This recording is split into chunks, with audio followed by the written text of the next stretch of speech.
Hi guys, this is Courtney from Willow's Womb, and today we're going to be talking about the full moon in Aquarius happening at only 1 degrees of Aquarius on July 24th. So it's going to be important to actually look where this falls in your chart, because when something is at 1 degrees, it's very possible that it doesn't fall in the houses that I say it falls in for you. And that's only because when you use the Placidus house system, your ascendant isn't typically going to start at 0 degrees of that sign. And so all of the houses could possibly shift one over for you. So if you're using whole sign houses, then this is accurate. If you like to use Placidus, if that's what you prefer, just make sure that you're looking at this in regards to your own chart. And of course, I can always do that for you if you book an astrology reading with me. And if you want to know how to do all this stuff yourself, if you want to know how to understand aspects, how to understand what these planets mean, how to look at it in your own chart and interpret and predict things for yourself personally, and I highly recommend learning how to do this, because even though I can give you a lot of information, if this touches a personal planet of yours, like if this full moon touches your Venus or your Mars or your Mercury or your moon, you're going to have a totally different experience of this. It's going to be very impactful, and you can tell by the rest of your chart how it will impact you. So that's only something that you can figure out or pay an astrologer to do. So if you don't want to pay me to do it, then I highly recommend joining the North Node Society, which is linked down below. And I have an entire astrology course. It's only $20 a month, and you can cancel anytime. And it's such a great community because we have ongoing classes there all the time. So I highly recommend it if you want to learn what's going on in astrology with your chart, you want to understand yourself and your gifts and how you're meant to show up to this world, then I highly recommend joining. Again, that's in the link in the bio below. And now we're going to talk about the overview for the full moon. And of course, in the description box, you'll find timestamps for each of the rising signs. And you can also use this for your sun sign because both will be felt by you. So what are we going to feel at this Aquarius full moon? So let's just kind of break down what full moons do and what the sign of Aquarius typically makes us feel or do. So full moons are usually a time of culmination, of endings, of seeing the results of something. And whenever there's an ending, there's a beginning. So it's kind of like that juxtaposition of the old and the new coming in.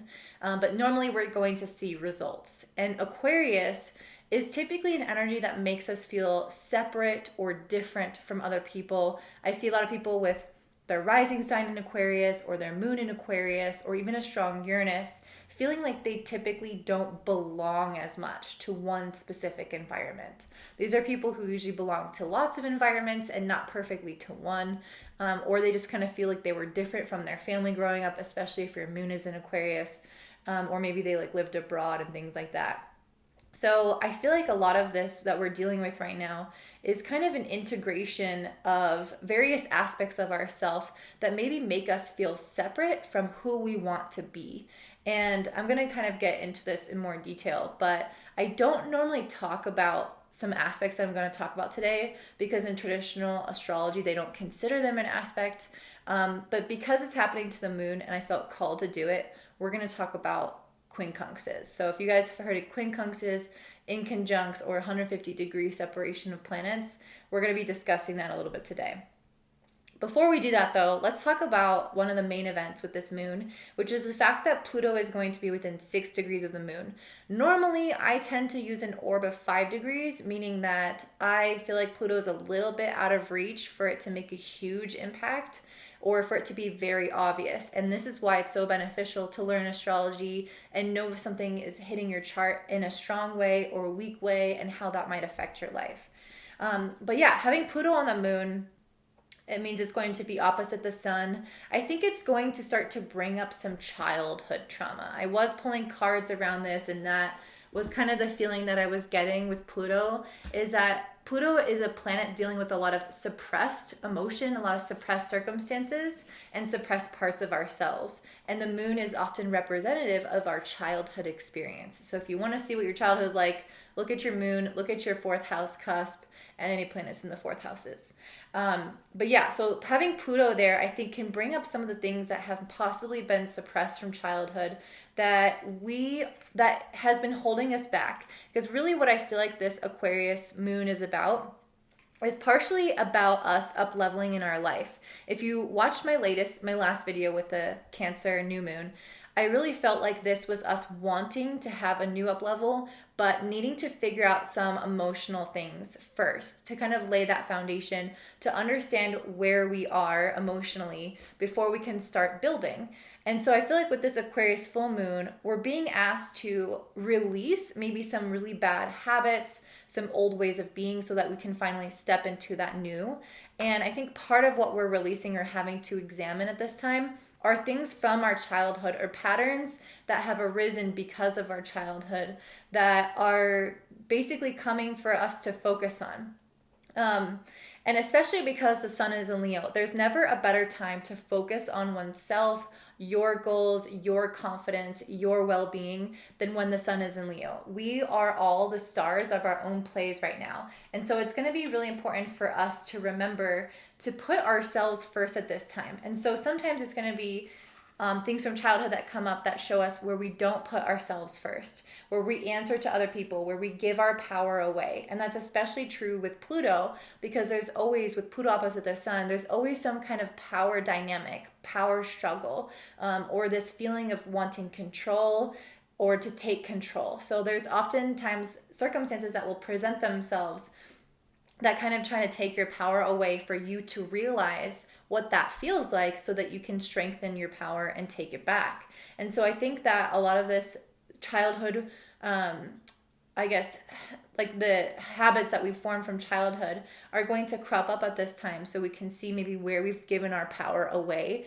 And I do feel like this is internally. I don't feel like this is for giving our power away to other people. I mean, yes and no. I think some of us will have those circumstances playing out for sure, especially in like romantic relationships because of what I'm going to talk about in a minute. But I think a lot of us have given our power away to like these stories that we've told ourselves. So this is how I am, or this is what I like to do to relax, or I deserve this. It's like us falling into old habits that are self-destructive is giving our power away to something, or us not doing the things that we say we're going to do is giving our power away and not listening to our word like it's law. And so I feel like this is a lot of examining our relationship with ourselves. And because of that, some intimate relationships will come up as well, because those intimate relationships are a direct reflection of your relationship with yourself. So one of the things I keep mentioning with this intimate relationships is coming from Venus making a quincunx to the moon. As I mentioned, quincunx is not really a traditional aspect, and that's because traditionally aspects share something in common. Even when they're in opposition, they share something in common, whether that's the modality, if it's like a fire or an earth, the element, or if it's like a cardinal, or mutable, things like that. So they share something in common, aspects do. But when they're in a quincunx, when they're 150 degrees apart, they share nothing in common.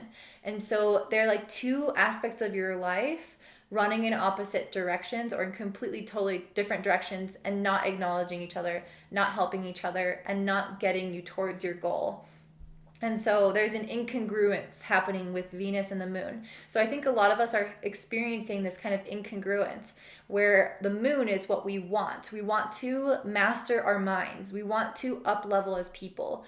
We want to become, Courtney 2.0 or you 2.0. And I feel like that's why I pulled this Master of Clouds, because really what we're trying to do is become masterful over our mind, cut the bad habits out, kick the old aspects of ourselves that are from childhood, and start to recognize where everything comes from and not live as a victim to our stories, to our habits, and things like that. So that's what the moon wants. It wants us to master our mind, master our emotions, step into emotional fulfillment with this 10 of Cups. Really, we're just trying to become the best version of ourselves possible with that sun in Leo so we can shine bright and feel true happiness.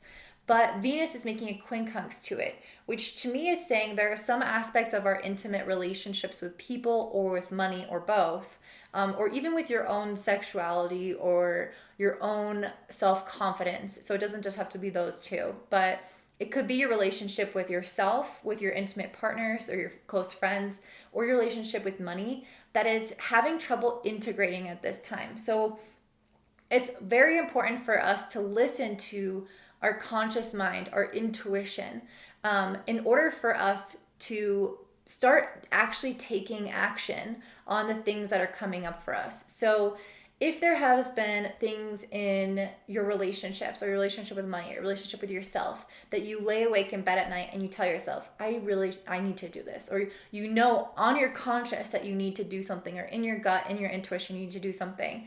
This quincunx is saying that this is the opportunity for you to do that, and it might feel like it's at odds or like it's impossible to do so, like you've tried and it's not working. And this is basically saying that the astrology is, I think, recognizing our struggle in leaving some of these things behind, but also saying that if we can just tap into our intuition and use that to take action and then integrate ourselves into this new way of being, we will be able to achieve these goals. But I think it's just challenging to do so. So Venus right now is in Virgo and the moon is in Aquarius. So these obviously are really different signs. I mean, like I said, they don't have anything in common. But both of them, if I had to kind of break down how they are, they're both really analytical. So I would say to use your intuition to judge what isn't right in some area of your life, but also get analytical with it and ask yourself, why am I choosing these patterns again and again? What do I get out of them? Because whenever you're choosing certain patterns again and again, you're getting something out of it, because otherwise you wouldn't choose it. And so, ask yourself what you're getting out of it, and then also ask yourself what you would get out of the situation if you didn't do that. And try to get kind of more black and white with it. So using your intuition to know what to work on, but then also using your analytical mind to piece apart what is the actual issue within that area of your life. We also have Jupiter and Pisces making a quincunx to the sun. So I feel like this has a lot to do with our life direction right now. So the sun wants us to expand our light. It wants us to be seen. It wants us to be the stars of our own life, for us to get recognition, for us to work hard, for us to find our purpose. But, and Jupiter wants that too. Jupiter does want us to be elevated. But also, sometimes when Jupiter is in Pisces, there's this very, I guess, like gentle and fluid energy, where the sun being in Leo wants to go out and take things and be seen. And it's more of that masculine drive and ambition. Jupiter in Pisces is trying more to attract things into its life. It wants blessings that it didn't have to necessarily work super hard for, but things that kind of fall into its lap, or synchronistic moments. And so there might be this kind of push and pull within us right now, where we want to make things happen, but we also feel like we don't want to force things, or we want things to be synchronistic or natural and just kind of emerge on their own. And so again, it's going to be important for us to maybe find some common ground. With Pisces and with Leo, I feel like both of them are very loving and heart-centered and very creative. I think that's probably the biggest thing, is that since they're leading with their heart and their compassion, they are very creative. And I think they both care a lot about other people. So what I would say is, like, the solution here is to use your creativity in order to find that feeling of taking action, but also being in flow. Because whenever you're in that creative energy, it doesn't feel like you're in this really masculine state, but you are still being very action oriented. You are still producing something. And when you produce rather than consume, that is how you attract things into your life, because you are, you're basically telling the universe that you're ready to receive by giving. And so I feel like this is going to be part of the answer for this quincunx happening there. So I feel like these hurdles that we're meeting right now are helping us up level. It's creating enough inner tension and inner dialogue for us to realize that enough is enough, and we've already lived in one way of being for too long, and now it's time to upgrade and to, again, master our mind, use our intellect, because Aquarius is an air sign. So a lot of this is not just up-leveling our habits. It's starting from the thoughts. It's starting from our mind. You can't change your habits without changing the thoughts that lead up to the habits. And so that's really what we're trying to do right now. I did pull some cards about what is going to be the ultimate result of us striving for this emotional fulfillment and mastery of our mind. And first of all, I got the Star card, which is about having hope and optimism. And then I got the Emperor, and then I got the Hermit. So what I feel like this is for us is stepping up as leaders of our own lives, which is the Emperor card. The Star is us really starting a brand new chapter and wiping the slate clean. And the Hermit card is us reaching more spiritual fulfillment and understanding of ourselves. I feel like the true gift that comes at the end of being the Emperor and being the Sun and Leo in our own lives and taking up that space, I feel like the true gift from that is understanding ourselves and having this really deep relationship with ourselves and our personal truth. So I absolutely love that. I do think that there is something here with the Aquarius full moon relating to feeling different or separate or outside.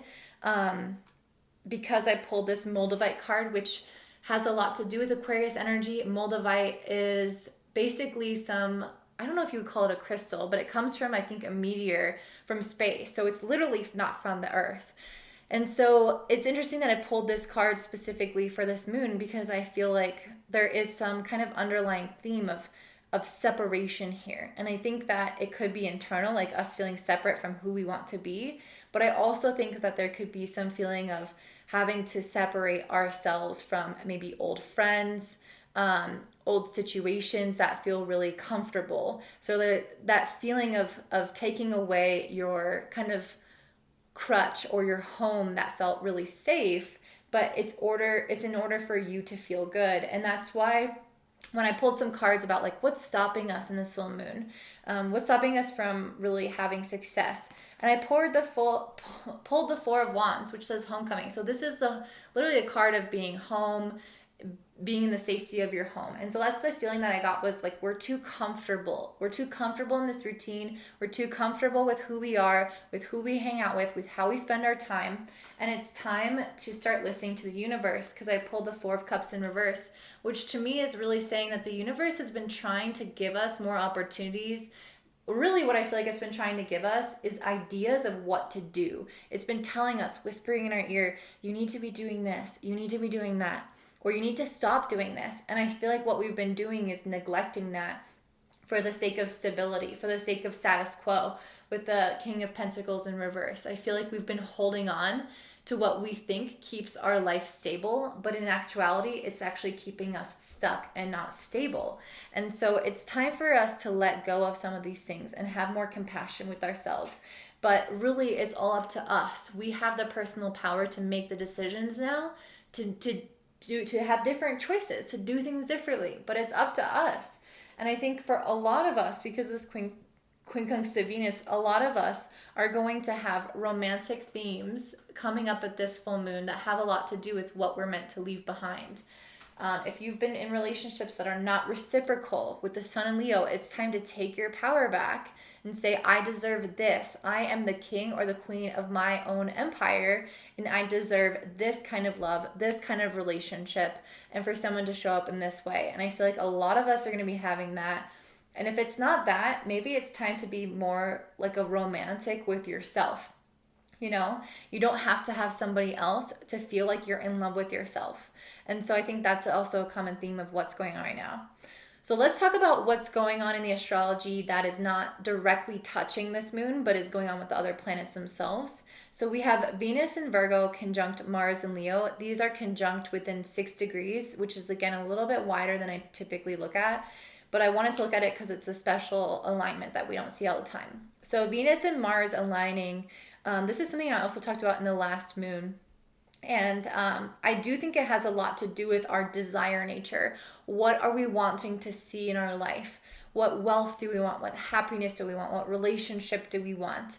And at the time of the Cancer full moon or new moon, it was opposite Saturn, which was impeding the things that we wanted. So we were wanting things and they weren't happening, or they took a lot more effort, or there were more obstacles. But now Saturn has kind of moved along and is not in opposition with these quite yet. Now Jupiter is in opposition with these. So we might feel like we can finally take some strides towards our goals, towards the things that we desire. But with Jupiter opposite these planets, there can be an overconfidence, an overindulgence, or an overestimation of what you can do and what you can do in a certain amount of time. So what I want to say is I want you guys to go after that new life, that you 2.0, but also set more realistic goals, because with the Jupiter opposition, it's going to be natural that we're going to think that we can do everything at once. For example, my realtor told me recently that he's doing something called 75 hard. And basically what that is where you change like every aspect of your life for 75 days. So he's reading, he adds new habits and takes away old habits. He's not drinking, he's exercising every day. He's eating a certain diet every day. So there's like, he's getting up super early every day. So there's so many things he's doing at once that are huge life changes. And, I think that's really great and really admirable, but can you do it in a sustainable way? Can you make this actually part of your life and not just for 75 days? Can you actually plan this or set goals that you can sustain that are realistic for you? I think that's going to be one of the biggest challenges at this time, is us trying to be over ambitious and over idealistic about our new life without actually realizing that it's about the long term. It's about the sustained effort and the little things each day. Neptune is also making a trine to Mercury in Cancer, and Pluto is opposing Mercury in Cancer. So I feel like Mercury in Cancer has a lot to do with where we want this up leveling to happen. That was what intuitively came in through for me when I was reading this. And so I feel like that's kind of like piggybacking off of the Cancer new moon that I talked about, where we want that new beginning, but it's not happening yet. I think with Mercury in Cancer, it's our mind is still there. Our mind knows what it wants, that hasn't changed. And with the trine to Neptune, I feel like we are feeling more passionate and optimistic and feeling like we're kind of being spiritually guided to this new beginning. But with the opposition with Pluto, I feel like it's definitely enhancing the challenge in that it's creating more intensity. It's basically saying that we have to go through an internal transformation in order to receive or in order to receive those things that we had our eyes on, or become that person that we want to become. The Pluto opposition is again us taking our power back in a big way. And so I feel like we have a lot to do with focusing on ourselves, empowering ourselves right now, adjusting our mindset, and focusing on that Mercury in Cancer, which is our ultimate goal. So now we're going to talk about this full moon in terms of all the different rising signs. And of course, you can watch this for your sun sign as well. And so let's get to it. All right, up first we have Aries Rising. So for you guys, this moon is happening in your 11th house of friendships. And this is something that I feel like you guys have been really working on for a while now with Saturn moving through your 11th, is establishing a really strong connection to people who have interests that you have, and feeling like you belong. The sense of belonging, I feel like, is what you guys have been looking for, what you've had to put more effort into in this area of your life. And the sun is in the 5th house opposing the moon, which happens at every full moon because the sun lights up the moon. And the sun in the 5th house, I feel like, is giving you this kind of playfulness, this more joy in your routines, or not your routines, but like the things that you do with your friends. I feel like you're just having more, like it's with sun and Leo in the 5th house, it's just a lot more fun happening. It's summertime. Now's the time to go out, to be with your friends. And that's the kind of vibe that you guys are currently dealing with. However, we also have Pluto conjunct the moon in a 6-degree orb opposite the sun.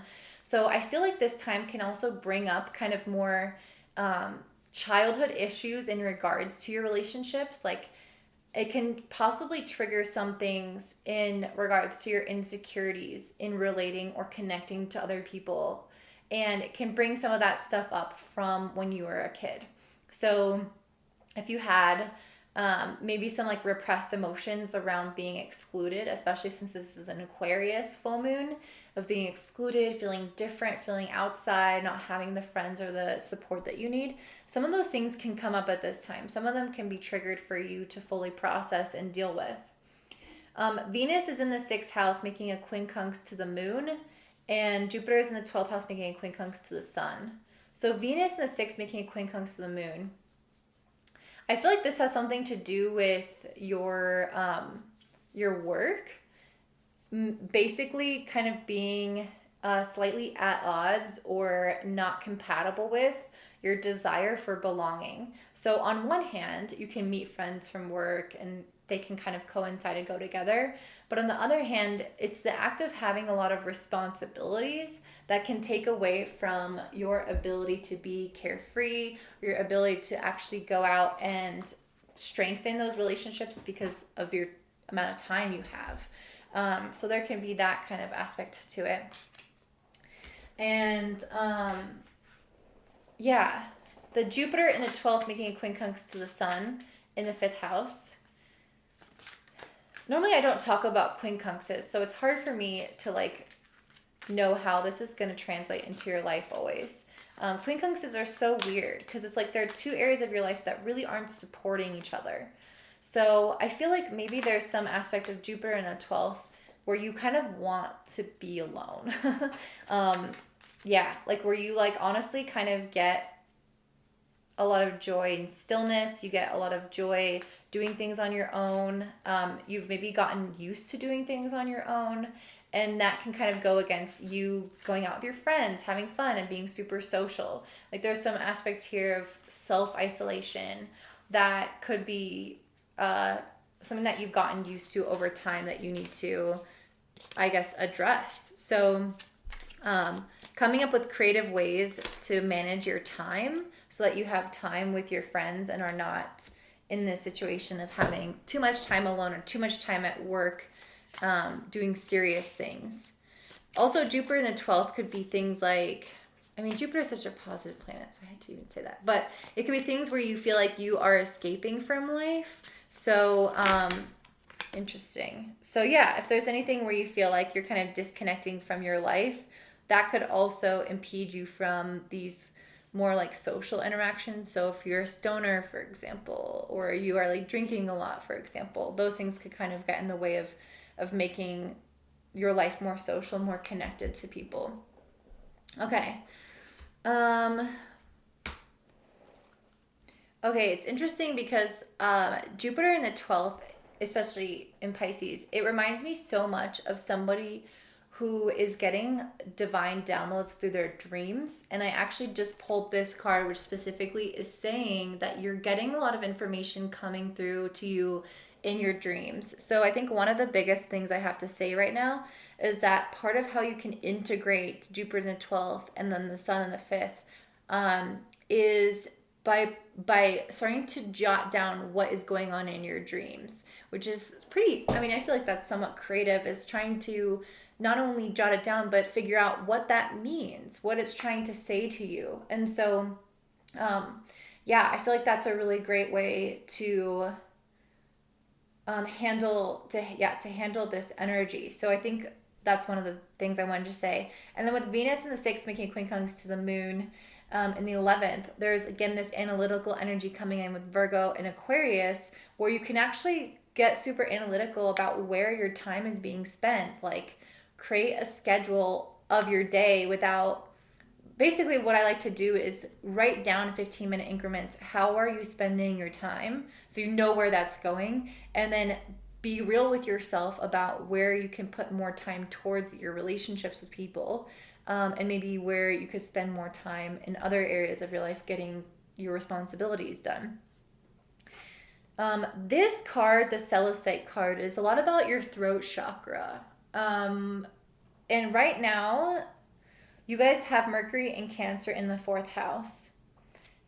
So I feel like part of the reason I'm pulling this card is because there's something coming up around family that is going to be processed through speaking. So it's either through around family or your emotions. I do kind of feel like it's around your childhood, whether that's conscious or not. But there are things that are coming up right now that need to be processed verbally. So emotions are coming to a head to be processed verbally. So if you feel like you want to say something to someone, or like you need to express something, it's going to be so important for you guys to say it out loud at this time. You have a message that needs to be heard, Either somebody needs to hear what you have to say, or you need to hear what you have to say, and it needs to come out of you. So just kind of keep that in mind.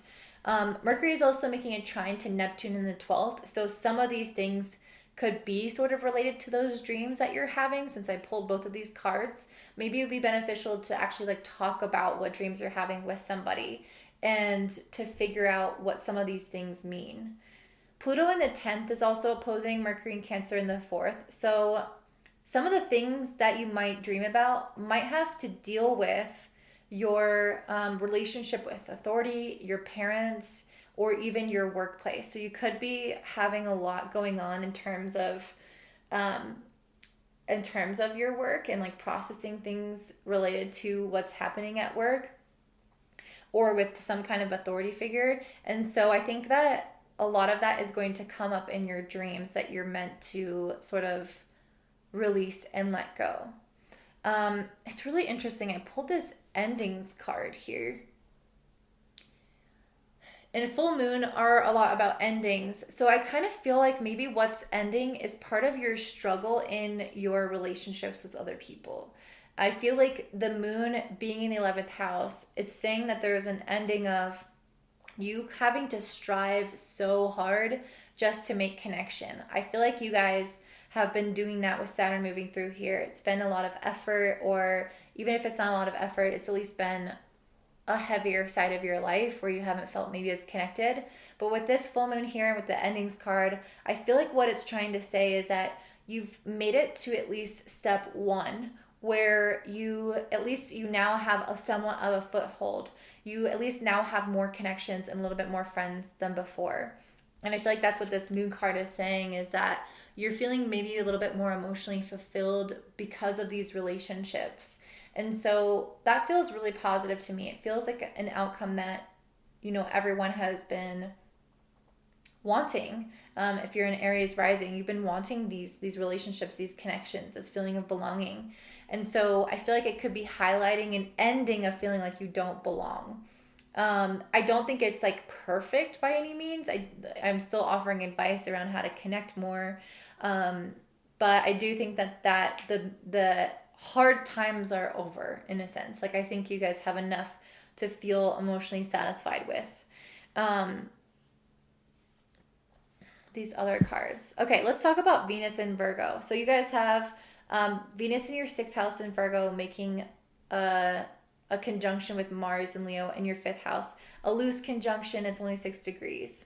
So again, I was talking about this at the beginning. I really feel like this has a lot to do with what we're desiring right now.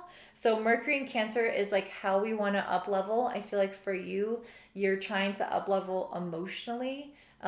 Maybe you're trying to create more of like a feeling of home, a feeling of foundation wherever you are. And a big part of that is by having these intimate friendships and relationships and belonging. But I feel like Venus and Mars are part of our desire for like things that we can't like fully have right now, if that makes sense. Like Venus, Venus and Jupiter are making quincunxes. Sorry, yeah, Venus is making a quincunx to the moon, and Venus is right there with Mars. So I feel like there's some aspect here of like us wanting something that we can't fully have, but we're starting to have. And for you guys, I think this could be so with Venus conjunct Mars right now. They're in a wide orb with each other, and I feel like they're really drawing our attention to something that we're trying to create for you in terms of your work, like in terms of you working for someone, or at least like your health or your daily routines. I feel like there's some aspect there that you want to address, that you want to up level in or see progress in. And I do feel like with Jupiter in opposition to these planets in the 12th, there's some elements here of not happening right now. I feel like Jupiter can make you want to rest more. I don't know if this is like exactly how you're all feeling, but maybe there's something that you're desiring to manifest in your everyday life through your career, your routines, or your health. But Jupiter is like, let's just chill. Let's just take a break. the feeling that I'm getting is like all of the answers aren't here yet. Like it's not quite time. And that's like what I was getting with the Cancer new moon. And I came into this one feeling like, yeah, we're going to make progress. And I do feel like we're going to make progress. But with this Jupiter opposition, I kind of feel like since it's in the 12th house, I feel like, since it's in the 12th house, I feel like there's some element here of like still it not coming for you guys. Maybe it's not the case for everyone. Because the 12th house is like this weight energy. It's this energy of like, it's not here yet. It's not fully ripe yet.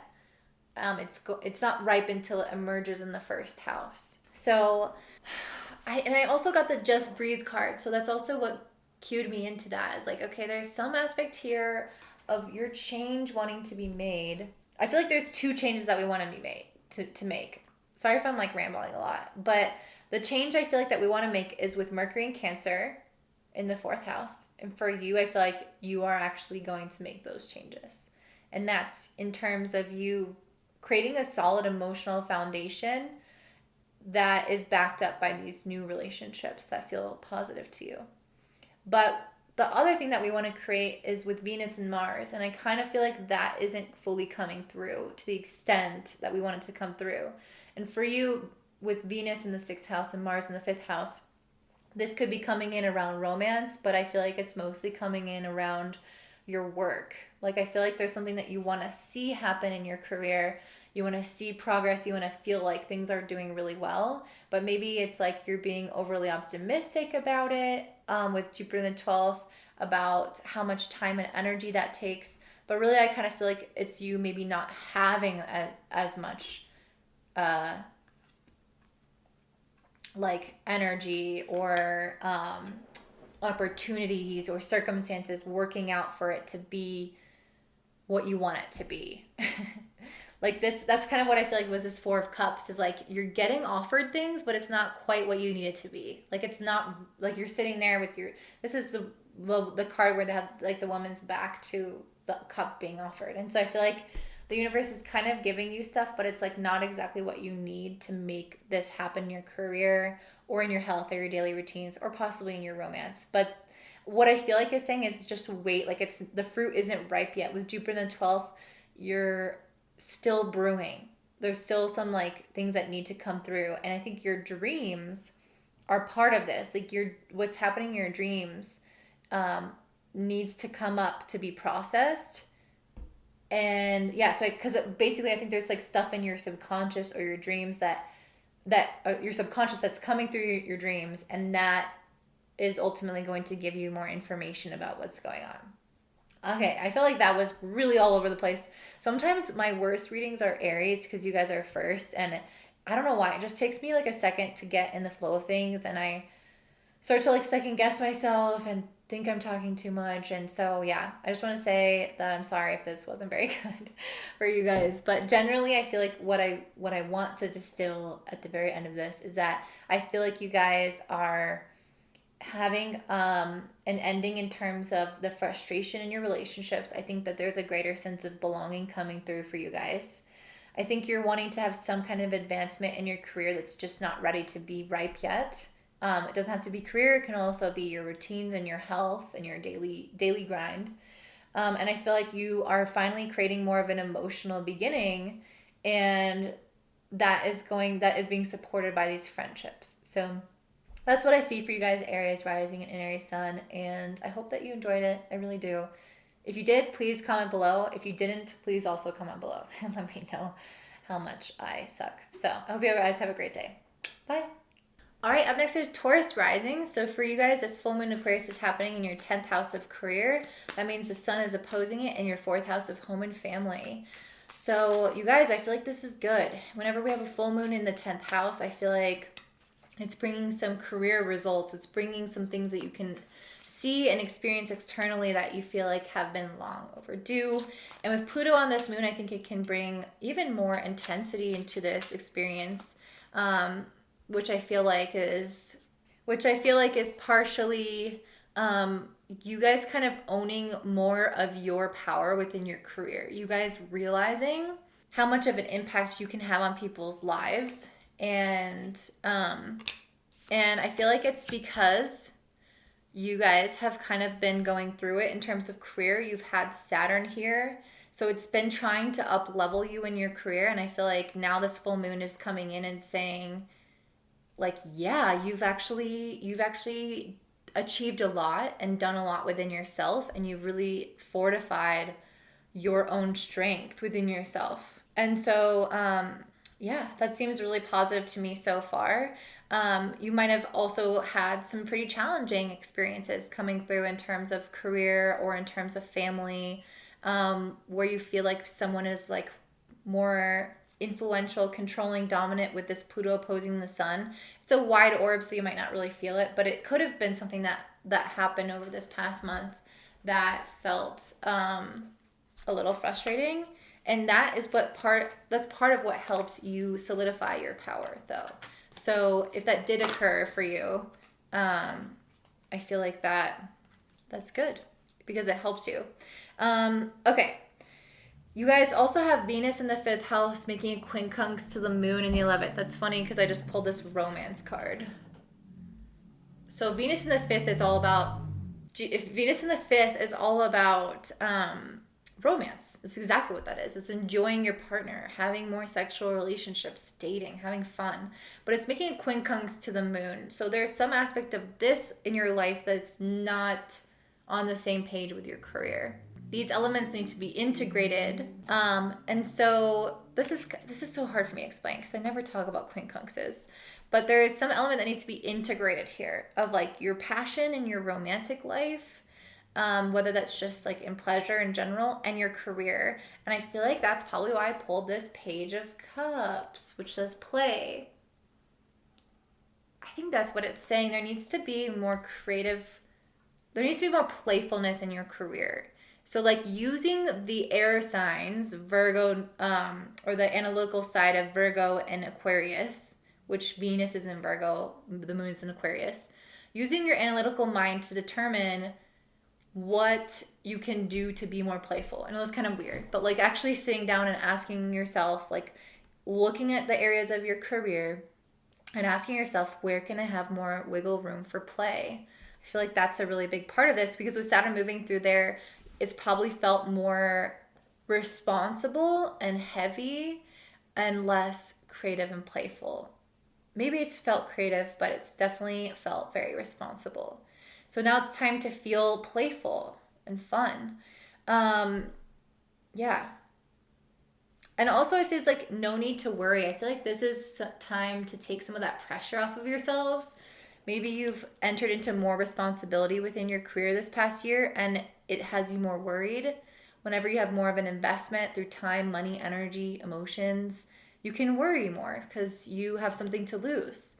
But it's telling you not to worry, to have more fun playing around with it. You guys also have Jupiter in the 11th making a quincunx to the sun. So Jupiter in the 11th is you enjoying your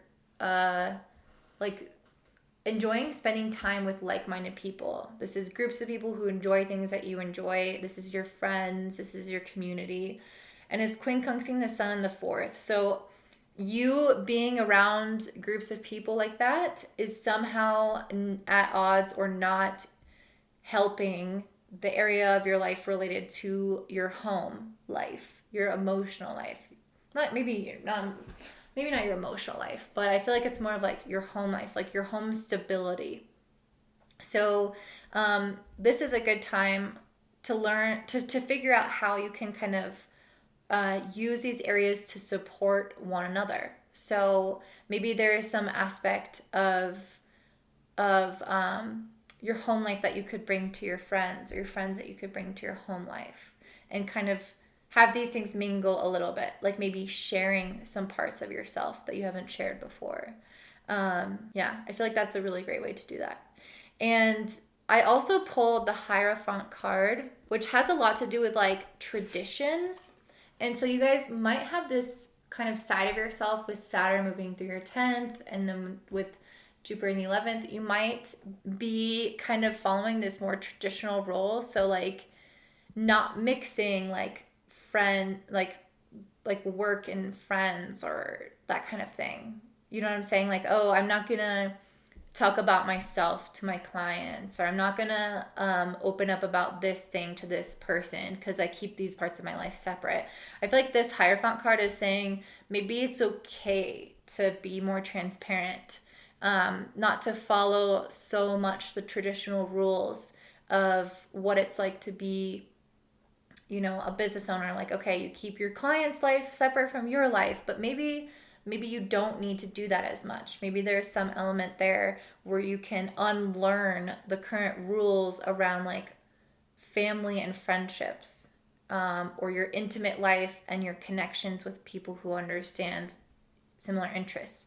Maybe it's you even mingling people, like maybe you have different like groups of people that like different things, and that you're friends with these different groups, and it's like maybe it's you mingling them or bringing them together in a more intimate way. There's some degree of separation between like who you really are on a very vulnerable level in your home with your friends, with your family, and then who you are in these groups of like-minded people. And it's like, can we merge them? Can we integrate them? Is a question that you could ask yourself.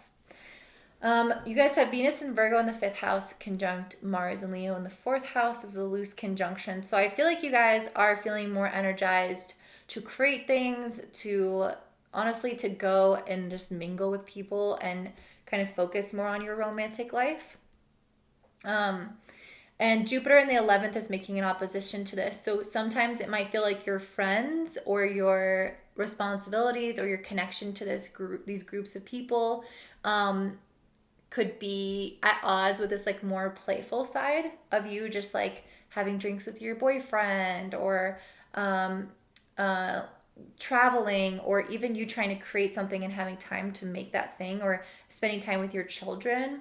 If you have children, you might be feeling extra motivated to take care of them, to be a homemaker, whatever you say. But then it's like you have some kind of pull from your friend group or from these responsibilities that you have in these like-minded groups that takes away from that. So I feel like the cultivation of that relationship or that romance or those children or that creative idea is going to require just a lot more time.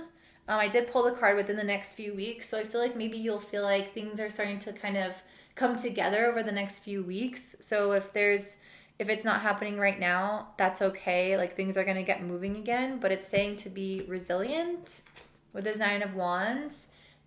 I kind of feel like this has multiple messages. For one thing, for this, it's saying to hold on, keep going. But also I feel like this 9 of Wands is representing where you've been at in your career. You've been putting so much effort in your career. You've developed a resilience because of this Saturn moving to the 10th. You've had a lot of responsibility in this area and some trial and error, and I feel like it's developed this resilience that's going to pay off long term. You guys also have Mercury and Cancer in the 3rd house, so I feel like part of how you're desiring a change in your life is partially like through your communication or through the way that you're being perceived or seen, through your marketing if this is related to business. And I do feel like that's being positively supported at this time. Like some element here is making an adjustment. So whether that's you being able to promote yourself more, being seen on a wider scale, I do feel like that's happening, especially with the trine to Neptune in the 11th. It's like people are gravitating towards you now. There's that element there. But with Pluto in the 9th, there might still be some personal beliefs that you have to overcome in order to be seen, in order to fully get your voice heard, or in order to communicate your truth to your friends. There's some aspect here of like needing to communicate your emotions or your thoughts to people, whether that's for your business or whether that's for your mindset and yourself.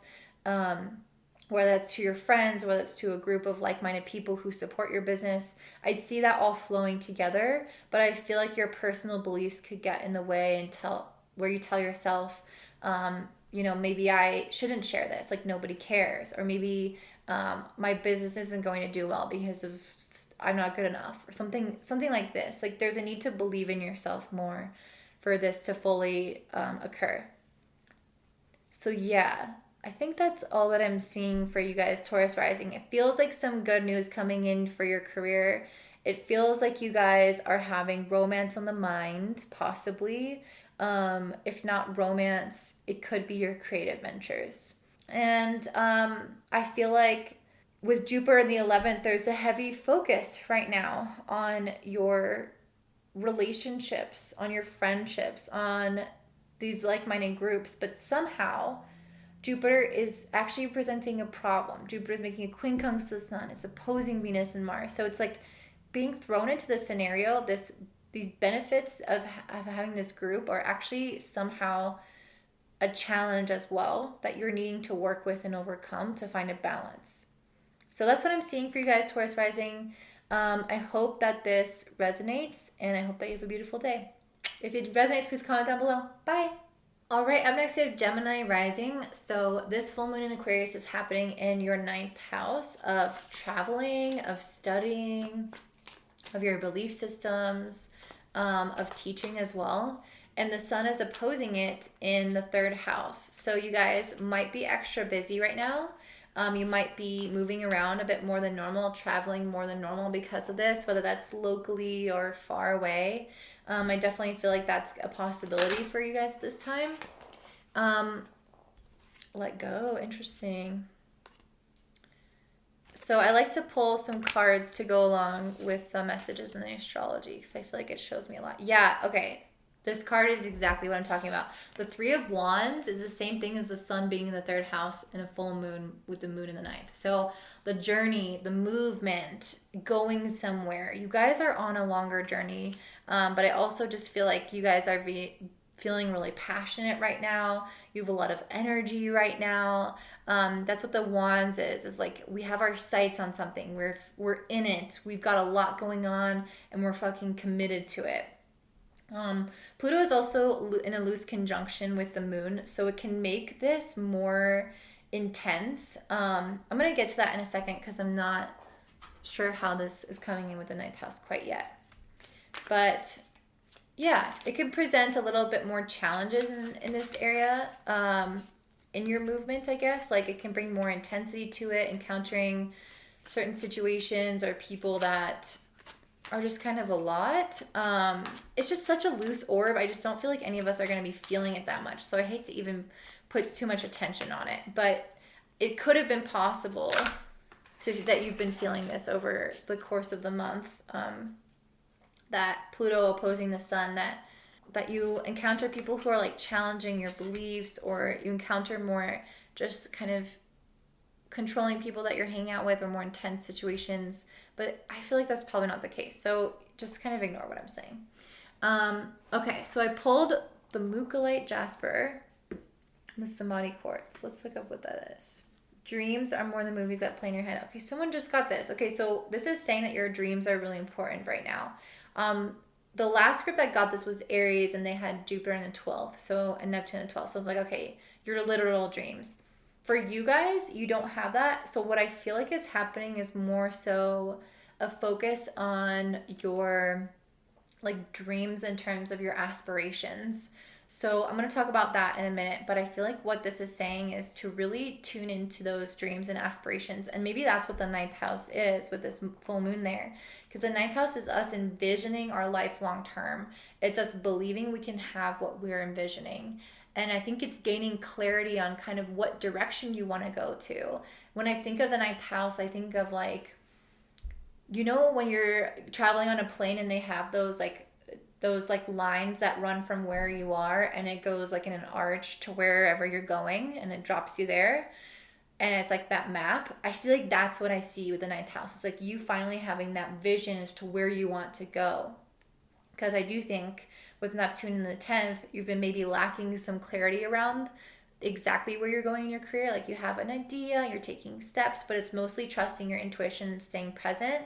But now with Neptune making a trine to Mercury in Cancer in the 2nd house, I feel like those visions and those dreams and those goals are going to start to solidify in a more concrete way. That line is going to fill in if there were any gaps in that line. And you're going to start to see not only what the next step is, but what the next 10 steps are. And I feel like it's going to be clarity around where you are in this journey. So that's really what I think this full moon is going to give you guys, is just a sense of clarity, and also the sense of busyness and travel and motion just in general, taking action towards those goals and those dreams. Let's look up Mukalite Jasper. Mukalite Jasper, let's see. This message is a simple one, though you may find it hard to act upon. Spirit is asking you through majestic messenger of Mukalite Jasper to play. You've been working far too hard for far too long without any time for fun, adventure, or playfulness. Joy through fun and play is not a luxury reserved for some and not for others. It's a necessity. Pleasures and pastimes are required for your spirit to operate at its highest frequency. This is, okay, I'm a Gemini sun, and this is something that I've been feeling significantly in my life right now, is asking myself, what brings me joy and how can I bring more of that into my day? And I'm not talking about work. I mean joy, like the things that you do in your free time. I get a lot of joy from work, of course, but your life can't be fully fulfilling if you have only a focus on what you're doing with work. So I think a really great way to ask yourself, a really good thing to ask yourself right now is, what can I do outside of work to bring myself a lot of fun and pleasure? And I think with the sun moving through the third house, you kind of have a lot on your plate, but some of those things can be fun things. And so you get to decide what playfulness you want to bring to your day and also to your work. It's not exclusive for things outside of your work, but just making sure you have a good balance is going to be important at this time.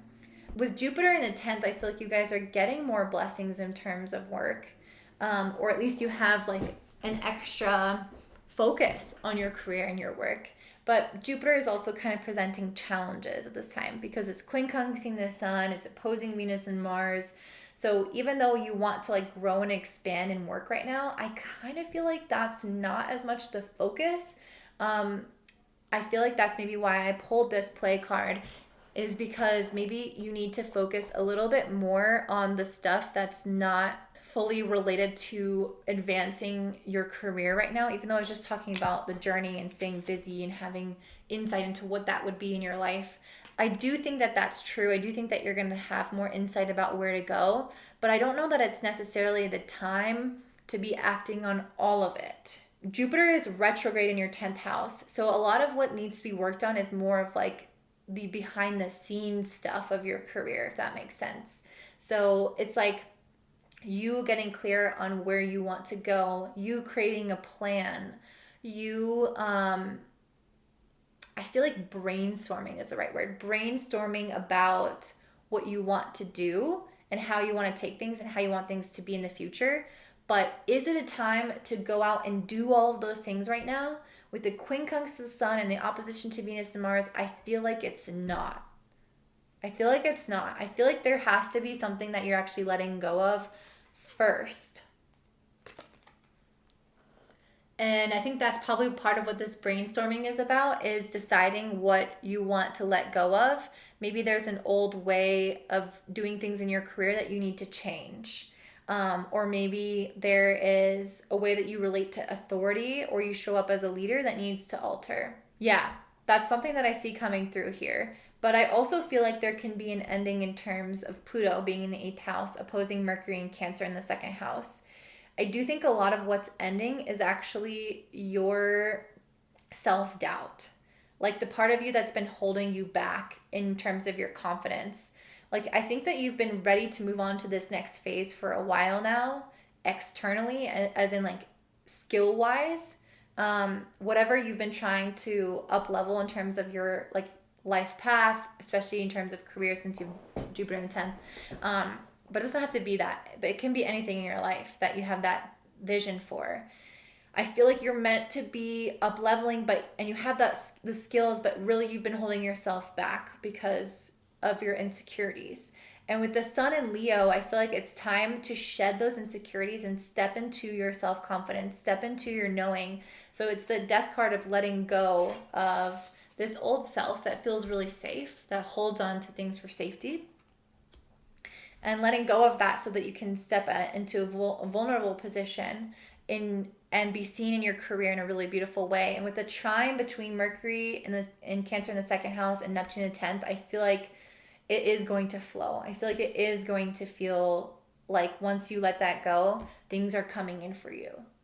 And I do think it's a process of letting go. I don't think it's just like gonna happen overnight, but I feel like you guys are slowly shedding these layers of insecurity that are keeping you from shining your light, that are dimming your light. You guys also have Venus in the fourth making a quincunx to the moon in the ninth. So I feel like it's possible that your focus on your home life and feeling good in your home, your emotional stability within your home, like kind of like nesting, that kind of vibe, your relationships within your home, that could somehow not be in congruence with you and your like figuring out your like long-term vision because of this quincunx. Basically, there's a need to integrate the feeling of security in your home with the feeling of being adventurous and going out and getting the things that you want out of life. So like going out on a limb, taking chances, making yourself vulnerable while also feeling like safe and at home and like supported by loved ones. Like, can you bring those things together? With the quincunx, it can kind of be not working in unison, essentially. Venus in Virgo in the fourth is also making a conjunction to Mars and Leo in the third. So I feel like you could have more of a focus or emphasis on the home right now. Like I feel like the more energy could be going there, and that's possibly why it could be taking away from some of these like realizations that you could have with this full moon. So just make sure that you have like a good balance of where you're trying to really focus on both. And with Jupiter in the 10th opposing Venus and Mars, I feel like you focusing on the home again is kind of like maybe a distraction from your career, or maybe you're over optimistic in your career and it's affecting how you feel at home, how you feel emotionally, because maybe things aren't where you want it to be. So I feel like there is some sense of needing to develop more, it says emotional maturity.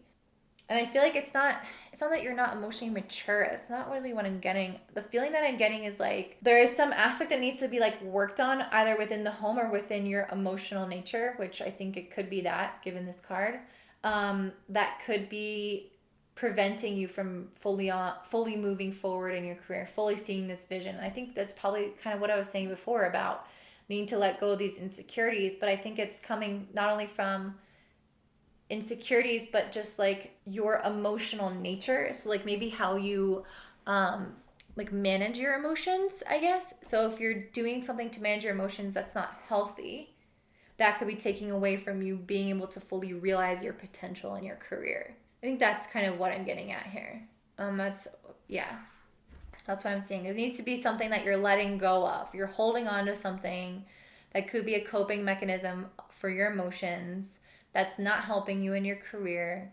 It's causing you to overindulge in something or overestimate your abilities or underestimate your abilities or underestimate your time with the Jupiter opposition. And it's just not helping you.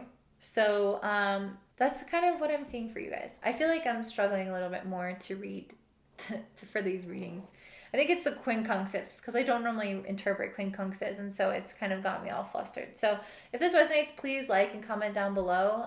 Let me know that it does, because I feel like it probably won't. So yeah, thanks you guys. I hope you have a great day. Bye. All right, up next we have Cancer Rising. So this full moon that is happening in Aquarius is in your 8th house, and that means the sun is opposing the moon in the 2nd house. Oh, wow. Every time I get some like 8th house energy coming through, I get really powerful cards of, really of like shadow stuff, like dealing with your shit and starting a new cycle. That's really the vibe I'm getting, especially with Mercury in your 1st house and Mercury being opposed by Pluto. I think you guys are definitely, I feel like you guys are just doing a hard reset. I feel like a lot of us are, but I feel like especially Cancers, yeah. And then as I said, I pulled the yes card. This is a yes to whatever you are asking about. If you are asking about anything, if you're wondering about anything, but I also feel like it's a yes to you guys doing a hard reset in your life. Like that's what I feel like with this Judgment card and the fact that the full moon is in the 8th house. It's a reckoning. It's a time to do or die. And right after that, I pulled the fucking Wheel of Fortune card, which is about ending cycles. And then after that, I have the High Priestess. So we have all major arcana for you guys. This is a really big deal, really strong energy. Normally, I don't get that with 8th house. Like, normally it's one of the angular houses that give me strong energy. But with the 8th, I feel like you guys are having this total transformation right now where you're fully you're fully trying to end a cycle that you've been going through for probably a while. I also pulled Uranus, which is very prominent for us this entire year. Didn't really talk about it in this per se, but Uranus is asking us to make some really big changes in our life.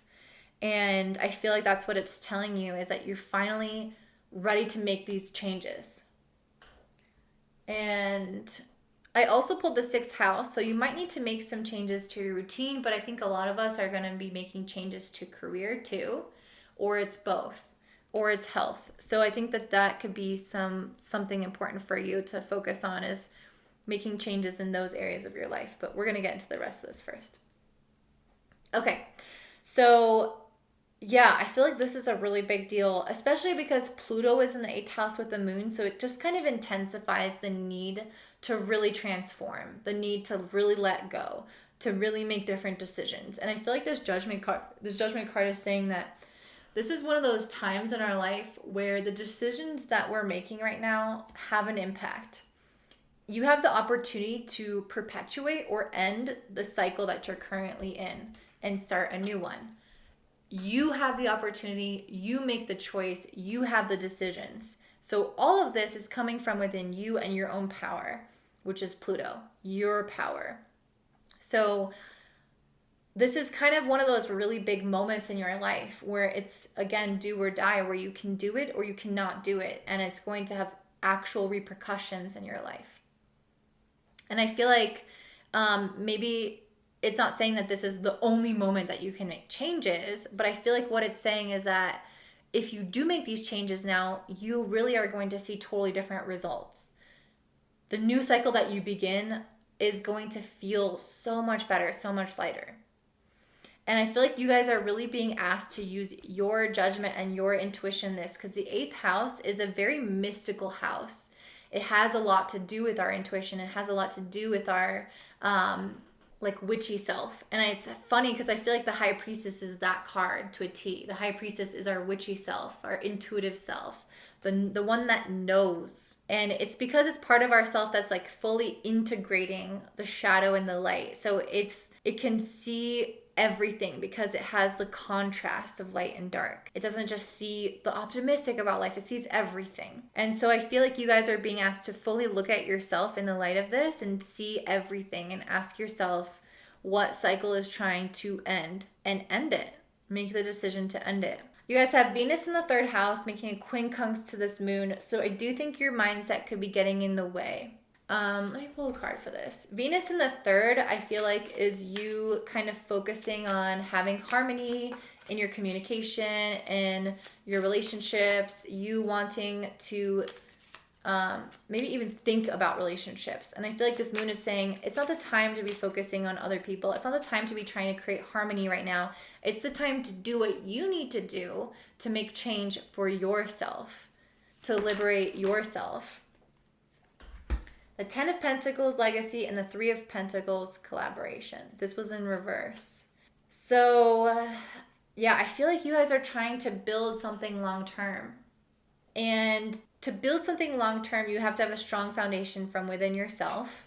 And so I feel like what this 10 of Pentacles is saying is you're creating your legacy for your future. And it's not time with this 3 of Pentacles in reverse. It's not time to be asking everyone else what they think.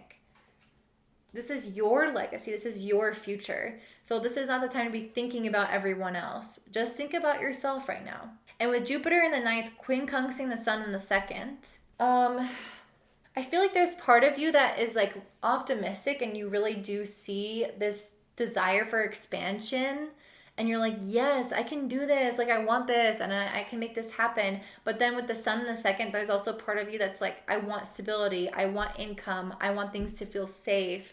And so with this quincunx, how can you make these energies work together? How can you be creative to use both of these aspects of your life to be cultivating that sense of safety and security and financial success while also pushing your limits, bursting your bubble of comfort? How can you pursue comfort and pursue expansion that is uncomfortable? Like, there has to be some kind of safety net involved. I don't know if you heard that, but my stomach just growled. I haven't eaten breakfast yet. I'm going on a trip after this. Woo! With Kimberly from Intentionally Intuitive. Oh, you guys should check her out on YouTube. She'sthebomb.com. Intentionally Intuitive.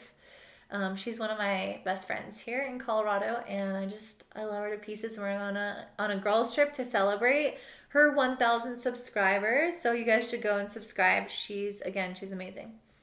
Okay. Venus and Virgo. Okay, yeah. So you have Venus and Virgo in the third house, and this is conjuncting Mars and Leo in the second. Loose conjunction, 6 degrees. So I'm not focusing too much on this.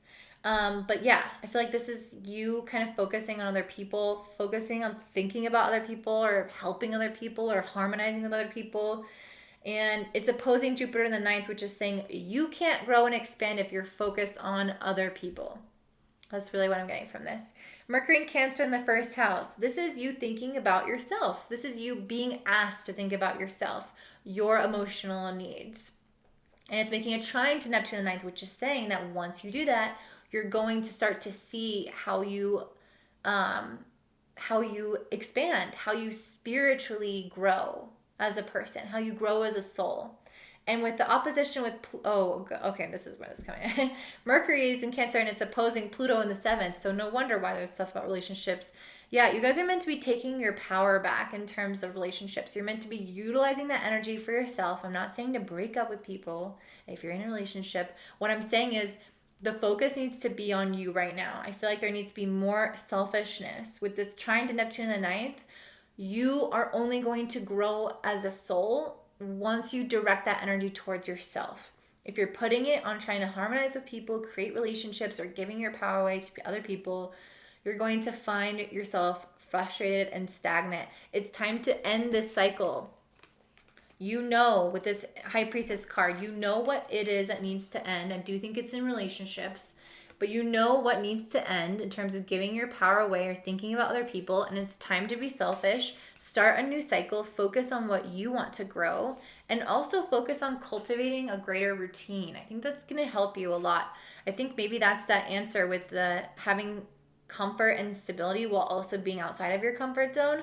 I think the comfort or stability that you get is through your routine. Having a time that you wake up every day, having a time you go to bed, having certain meals that you eat, having an exercise routine. But then you're still going out and doing totally new things, like pursuing new things in work or making changes to the way that you relate to other people. And that's the instability that's going to help you grow while having a routine that keeps you stable enough to be able to make those changes. That's what I'm seeing for you guys, Cancer Rising. I feel like you guys are awesome. That's the first reading that I felt like flowed. All the other ones have been like struggle bus. So thanks so much for listening to that. I hope that you have such a beautiful day. And if it resonates, please like and comment down below. And I can't wait to see you in a couple weeks. Bye. All right, up next we have Leo Rising. So for you guys, this full moon in Aquarius is happening in your 7th house of other people, of relationships. And honestly, Leo Risings, I do kind of feel like you've had an extra special emphasis on relationships because Saturn has been moving through Aquarius in your 7th house, just giving you those extra little bit of challenges, just giving you those extra little bit of effort that you have to put through, those lessons that you got to learn. And so, yeah, I feel like that's what you guys are going through right now, is having some endings or new beginnings or resets happening in your relationships with this full moon happening here. I really feel like a reset is what's in the cards for all of us. I don't think it's going to happen for all of us, but I think it's in the cards for all of us right now. Okay. So This one is interesting because Pluto is also conjunct the moon. It's loose conjunction. It's at 6 degrees. Normally I don't look at that, but Pluto's so intense. I do like to at least talk about it a little bit. So weird. I just got the same cards for the last group.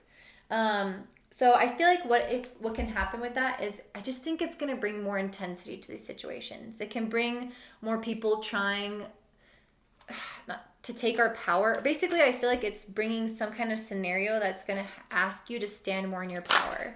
And the sun is in your sign. The sun is in your first house. So taking your power back, feeling in your flow, feeling like you're being your best self is definitely going to be easier for you at this time than it's been previously. Whenever the sun's in the first house or in your sign, you're going to feel more vital, like more healthy, strengthened, more confident. More people are going to notice you. You're going to have more of that innate power. So even with the moon opposing the sun, I feel like it's just kind of rubbing up against you and creating enough friction for you to take that power in your hands and really utilize it in your life right now and not give it away to relationships and people right now. So I think that's actually really beautiful. I also pulled the rose quartz, which is talking about love. I do think a lot of this is self-love. So every good relationship initiates or begins with self-love. And I think that that's a key message here. I also think it could be love in relationships, but we'll explore that in a second. Okay. You guys have Venus in the second house, making a quincunx to the moon. I don't normally talk about quincunxes. They're not traditional aspects, so I don't usually mess with them. But I wanted to talk about them because it felt important. So Venus and being in the second house, quincunxing the moon in your seventh. When I think of Venus in the second, I feel like there's a desire to have some kind of stable relationship. There's a desire for, the second house to me is stability, consistency. It's also our resources, but I kind of feel like that's not what we're talking about. I feel like it's creating a stable relationship. And with the moon in the seventh, it's also kind of about relationships. Actually, you know what? Forget what I just said. I feel like Venus in the second is not about creating a stable relationship. I feel like Venus in the second is about you loving yourself and having confidence within yourself. Because the second house has a lot more to do with ourselves and other people. It's our resources, it's our skills, it's our talents, it's our belief in ourselves, and all those things help you in your life and your career. So Venus in that second house is going to draw more opportunities for you to develop your skills and your confidence and your self-love. This is making a quincunx to the moon in the seventh, which I feel like is saying that's where people are wanting to draw power and draw energy and draw attention from you. So the moon in the seventh is basically that focus on other people, but with Venus in the second, there's a focus on yourself. So these things cannot really equate. They're not working together when it's a quincunx. It's not that they're at odds, they're just ignoring each other. So there needs to be a mixture of this where you're able to really bring your best self to your relationships. That is what I'm saying. We're able to bring your best self to your relationships. Because I feel like what you've been doing so far is maybe giving too much of your power away, or ending up in circumstances where the relationship is not as healthy as it could be, or you're stuck in maybe certain patterns with people that you shouldn't be. And with Venus in the second house, I feel like there is some kind of need to basically bringing your self-confidence and your boundaries into the relationships, because that's what's going to give you a greater sense of equality. And that's what I get with this Three of Cups community card. I feel like this is you bringing in like an equality into the mix. I do think the three is very important here. So I don't know if you're dealing with like three people, if you're like dating multiple people, or if someone's kind of influencing your relationship if you have one, or I don't know. I think that there's something there with the three. It seems really important to me. Or it could be even like you and your partner in spirit, and like having room for spirit, or having room for your spiritual life, or having room for like some third element basically in your relationship. That might resonate with some of you, it might not. You guys also have Jupiter in the 8th house making a quincunx to the sun. So Jupiter in the 8th house is helping you kind of deal with some of those shadows. And it's funny because the full moon for the previous group was happening in the 8th house, and I pulled the same two cards about the sixth house, routine, and Uranus, genius. So I feel like Uranus is not genius. Uranus is change. Uranus is revolt. Uranus is liberation. And I feel like what you're liberating yourself from are honestly, like I think you're meant to be liberating yourself from these like patterns in relationships that are not helpful. I'm going to be honest. I do think that that's a big one of these. And with the quincunx to the sun in the first, I feel like this is somehow working against you being your own like star in your life, I guess is what I'm trying to say. Because Jupiter in the eighth is a lot about intimacy and connection. And then the sun in the first is about you. And it's not about connecting. It's about you taking what you want, you doing what you want, you thinking about yourself. And I feel like Uranus is saying with the Jupiter in the eighth, you need to we're in the process of making changes to your relationships so that you can become vulnerable in a way with people that is safe. And that I think is the ultimate goal, is to do that in a way that also supports your autonomy. Because Uranus is about liberation. And so if you've been stuck in relationships that make you feel like you're not fully autonomous, like you're not super independent and not as strong as you could be on your own, that's part of what is trying to be worked through with these planets at this time. You guys also have Venus and Virgo in the second house conjunct Mars and Leo in your first house. So I feel like there's just a heavy emphasis right now on not only yourself, but cultivating your skills and your finances and your security. And this is opposing Jupiter in the eighth, which again is exactly what I was talking about with this feeling of, can I work on myself or should I work on my like intimacy and my connections and my relationships? And there needs to be some kind of way that these meet in the middle, that these integrate together. You guys also have Mercury in Cancer in the 12th house, making a trine to Neptune in the 8th. So I feel like this is letting things go emotionally from the past. Definitely. And making the trine to Neptune in the 8th, it's saying, as you process some of these emotions from your past relationships, you are going to feel like you can actually connect with someone on a spiritual and soul and intimate level and not have so much baggage in the way. However, Mercury is also making an opposition to Pluto in the 6th house. So I think that's why this 6th house card came out. There's some aspect here of you guys maybe feeling like you need to control things. When Pluto is in the 6th house, it's heavy emphasis on a desire to control every little detail. This comes out really heavily in work, but in any area of your life, whether that's how you do things or what you do. I really kind of feel like since it's opposing Mercury in Cancer, it's like you are not wanting to let go of these things in the past. It's you wanting to, I feel like it's like maybe you're not feeling safe in a way. Like you want to control the outcome of things. And so it can keep you from just allowing yourself to open up about these things from the past and be honest with people about it and be vulnerable and and own it and release it. I feel like if you can approach this with a lot of self-love and understanding, that actually helps combat this desire for control. When you really have a lot of love and compassion for yourself, you can make mistakes. You can have a lot more wiggle room. There doesn't have to be this like severity to it, this strictness to it. You can relax a little bit in your life. That sense of control is you trying to protect yourself, but can you protect yourself through self-love instead of desiring to control or manipulate an outcome? And I feel like once you guys allow yourself to focus more on the self-love, you can start to evolve in your relationships. You can start to release emotions from the past. You can start to be more vulnerable while simultaneously focusing on yourself, because self-love has you at the focus of everything. You are the center. And with the sun in Leo right now, you are the center of the universe. And I feel like once you guys start focusing your energy on that self-love, it's going to create these swift movements in your relationships.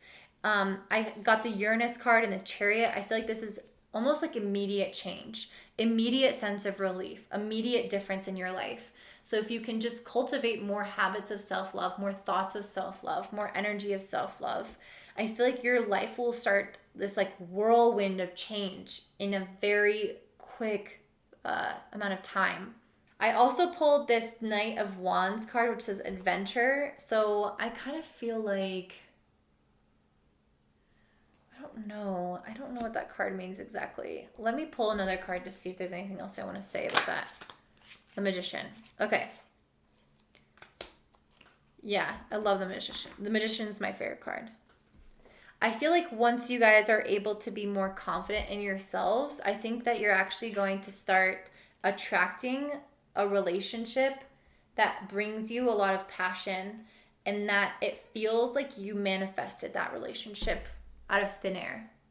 Like, I actually think that you're going to manifest it very quickly if you're not already in a relationship. And if you are in one, I think that you're going to manifest a very positive version of that relationship, or you're going to lose that one and manifest another one that's very positive. There's some aspect here of you manifesting something that feels really, really exciting for you. And because this is a full moon in the 7th house, I feel like it's relationships. Doesn't have to be just that. It can be just connections with other people, that you're working with other people. Again, it does not have to be like an intimate partnership, but there is, especially with that 3 of Cups, like it definitely could be you literally finding people to work with, clients that you like, business partners that you like, colleagues that you like.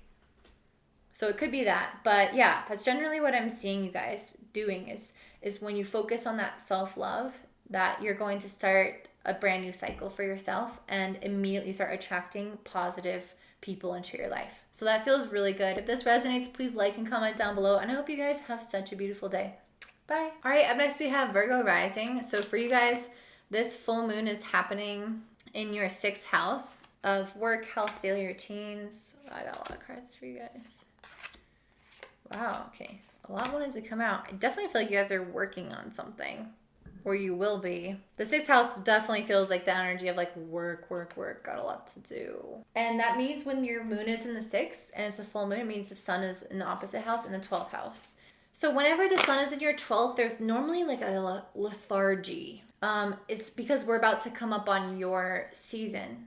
The sun's about to move in your 1st house. So when it's before that point of time, usually you feel more tired, a little bit less motivated, more introspective. And so if you're feeling that way, like I definitely see a lot of action and work, but since it's on the 2nd line, like since I laid it down 2nd, I kind of feel like that might be coming next. Like it's not quite here yet.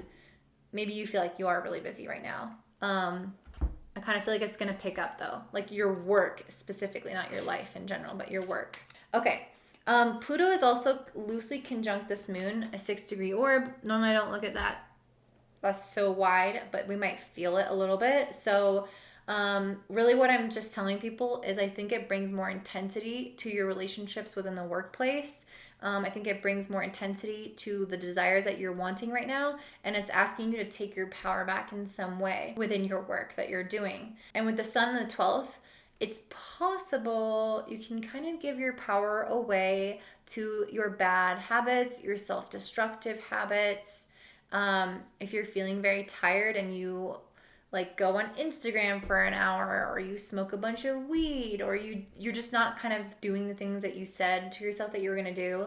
That is what I could see with this energy here with Pluto opposing the sun, where you might be giving some of that power away to that. Or it could be some element of like relationships at work that you need to kind of hold your own and demand what you deserve. But again, I don't think that's such a big emphasis because it's such a wide orb. So I'm not trying to focus on that too much. You guys have Venus in your 1st house, and it's making a quincunx to the moon in the 6th. So this quincunx means that these elements of your life are not necessarily working together. Venus in your 1st house, I love it. I love it. I love it. The Knight of Cups, I feel like that's the same energy. Charm. You guys are charming now. You guys are influential now. You guys are attractive now. You guys have magnetism more than ever when Venus is moving through your 1st house. It's normally when you are your most physically attractive. And so I feel like your charm is not helping you at work somehow. And I don't think it's like your relationships at work, because obviously that would help. I feel like it's more so like your dedication. I am seeing dedication and hard work. So I guess what I'm trying to say is like sometimes with Venus in the first house and with the sun in the 12th, there can be a little bit more of like a desire to indulge, to relax, have the pleasures of life without having all of the work necessarily. So it is summertime. You guys might be feeling that a little bit more than normal. So I can see why that doesn't necessarily go with the moon being a full moon in the sixth house, which is focusing a lot on like working super hard. Um, I can see you wanting to maybe like just enjoy a little bit. So try to find a nice balance here. And with Jupiter in the seventh, making a quincunx to the sun in the 12th, there might be a desire for you to just enjoy your relationships, like, yeah, enjoy your time with other people. Um, and this quincunxing the sun in the 12th is saying, but are you getting enough time alone? Like finding a balance there as well. How can you spend time cultivating these relationships that you enjoy while also getting enough time on your own with your spiritual practice and actually resting? Because the sun moving through the 12th is a time of rest for a reason. We're supposed to be utilizing that. It's purposeful because you're about to be reborn when your sun moves into your first house next month or in September, whenever it does. So, yeah, it's going to be important for you to actually take this time to rest. So make sure that you're trying to cultivate a balance in connecting with your partner or your close relationships and friendships and with yourself. Okay. Having Venus and Virgo in the first house conjunct Mars and Leo in the 12th is interesting. I feel like it's giving you a lot more kind of energy to focus on what you want. Basically what I was saying before, like whatever you're desiring. And it's also making an opposition with Jupiter in the seventh. So sometimes maybe what you want isn't always what someone else wants. And that can kind of come up at this time. So maybe you want to do something for yourself and your partner wants something else, or your friend wants something else, or your colleague or your coworker, someone, maybe not your coworker, but someone close to you. So that might come up at this time where you feel like your desires are not necessarily always aligning with the desires of someone else. So this is again kind of meeting in the middle, finding some balance there. I kind of feel like I'm going to talk about the cards possibly separately from the astrology because I feel like there's a lot going on with these cards here and it's kind of giving me its own message. So we'll get to that in a second. You guys also have Mercury and Cancer in the 11th house making a trine to Neptune in the 7th house. So it feels like you're connecting with people, your social mindset right now is totally in flow with your partner. It's totally in flow with your relationship. Like the social aspect of things are merging well together. And I also kind of think maybe your long-term vision, your goals and aspirations are in flow with what your partner wants.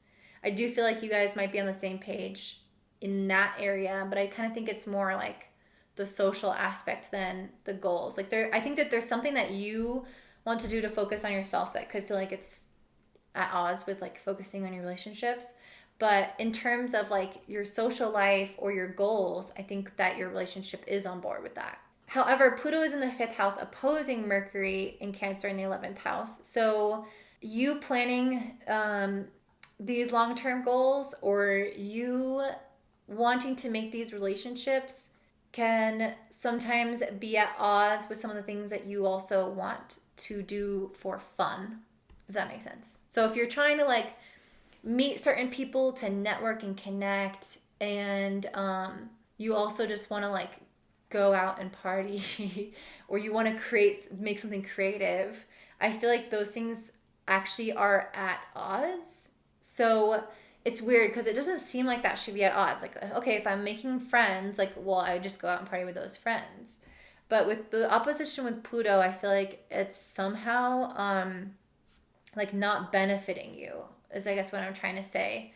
So even if it is flowing, it's like it's not benefiting you, or it's somehow like you partying and you focusing your energy on that could be taking away from your power to create things. So I guess what I'm trying to say with that is more of like, can you create friendships that help you get towards your goals and not people that can kind of pull you back? So if you're noticing that a lot of your relationships are like party friends or stuff like that, or they're friends that aren't on that same path as you, maybe the message coming through here is to just kind of consider where those people should be in your life and how much time you should spend with them. So I think that that's what that could be. It's possible it could be something else. So if it doesn't resonate, I'm sorry. Hopefully something else in this reading does resonate. Okay. What I'm seeing here is like this whole other story going on. I do feel like you guys are gonna be stepping into a lot of action when the sun moves into your first house, when the sun moves into Virgo. So in this meantime, I feel like you guys are right here with the Venus in your first house being very charming, being very attractive, but also kind of being a little bit tired. And I feel like you guys are also in this place of, I got the Strength card. I don't feel like it's the Strength. I feel like it's the Sun, or like that Venus energy of like people having more compassion for you than normal, people being more supportive of you than normal. That's like Venus in the first house. I feel like you guys are going to receive a lot right now with Venus in the first house. Like this is your time to receive love and affection. This is your time to receive the gifts that people want to give you. Like the people around you are supporting you right now. But then I think later on when the sun moves into your first house, it's going to be less about enjoying this time in the limelight and more about asserting yourself and going after the things that you want, taking action, hard work. So it's going to be important to plan long term right now, so you know what you're taking action on when this does happen. This glare is so annoying.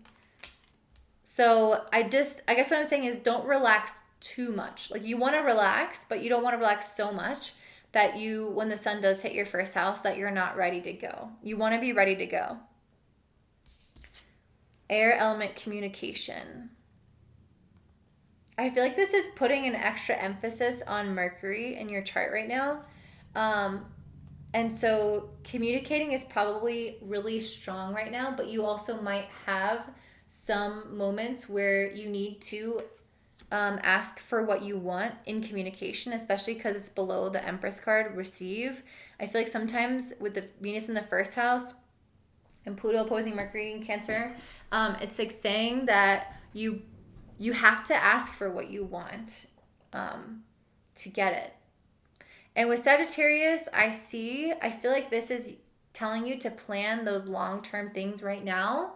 Don't take action necessarily right now, but plan some of those long-term things and take this time with the sun in the 12th house to heal and to rest like you're supposed to be doing. So that's the energy that I'm getting for you guys, Virgo Rising. I hope that this resonates. If it does, please like and comment down below. And I hope you have such a beautiful day. Bye. All right, up next we have Libra Rising. So for you guys, this full moon is happening in your 5th house of romance, of creativity, of honestly pleasure, where we go and just find things that bring us joy, children. And oh wow, you guys are getting really good cards. So maybe you guys are building something that just honestly a life that brings you more joy. So a really great question that I love to ask is, at least lately, is what can I do to bring myself more happiness? Like what brings me true fulfillment, and how can I create more of that in my life? How can I spend more time doing those things? And I feel like that could be a good question for you at this time with the full moon being in your 5th house. With the full moon in your 5th, that means with the moon in your 5th, that means the sun is opposing it in the 11th, lighting it up. And so you guys are having a heavy emphasis right now on your connections, on your friendships, on your network. So this is also a positive time to lean on people for support and to make things happen. And I feel like normally moons in the 5th house aren't like that substantial, in the sense that like they don't have such long-lasting impacts or big, I guess I shouldn't say long-lasting, but I guess I should say like huge impacts in our lives. But I am pulling some nice cards for you guys, so you might be feeling it more than normal. And I think it's a lot of the times because we have had Saturn moving through the 5th house, and so it's already been kind of a heavy energy here. So to finally have a full moon here, to have some kind of results or culmination or releasing from the grip of Saturn, can feel like it's having a bigger impact on all of us, I think, than it would if we just if it was just a full moon in a different house. So something that I'm seeing for you guys is you have Pluto conjunct the moon. It's a loose conjunction, so I don't think it's going to be impacting us that much. I don't want to focus on it too much, but it is possible at this time that you could encounter situations, especially with the fifth house, around children, around sexuality, or even around your friendships and connections that sort of challenge your power and ask you to step more into your power. It's possible it might not happen since it is such a loose conjunction.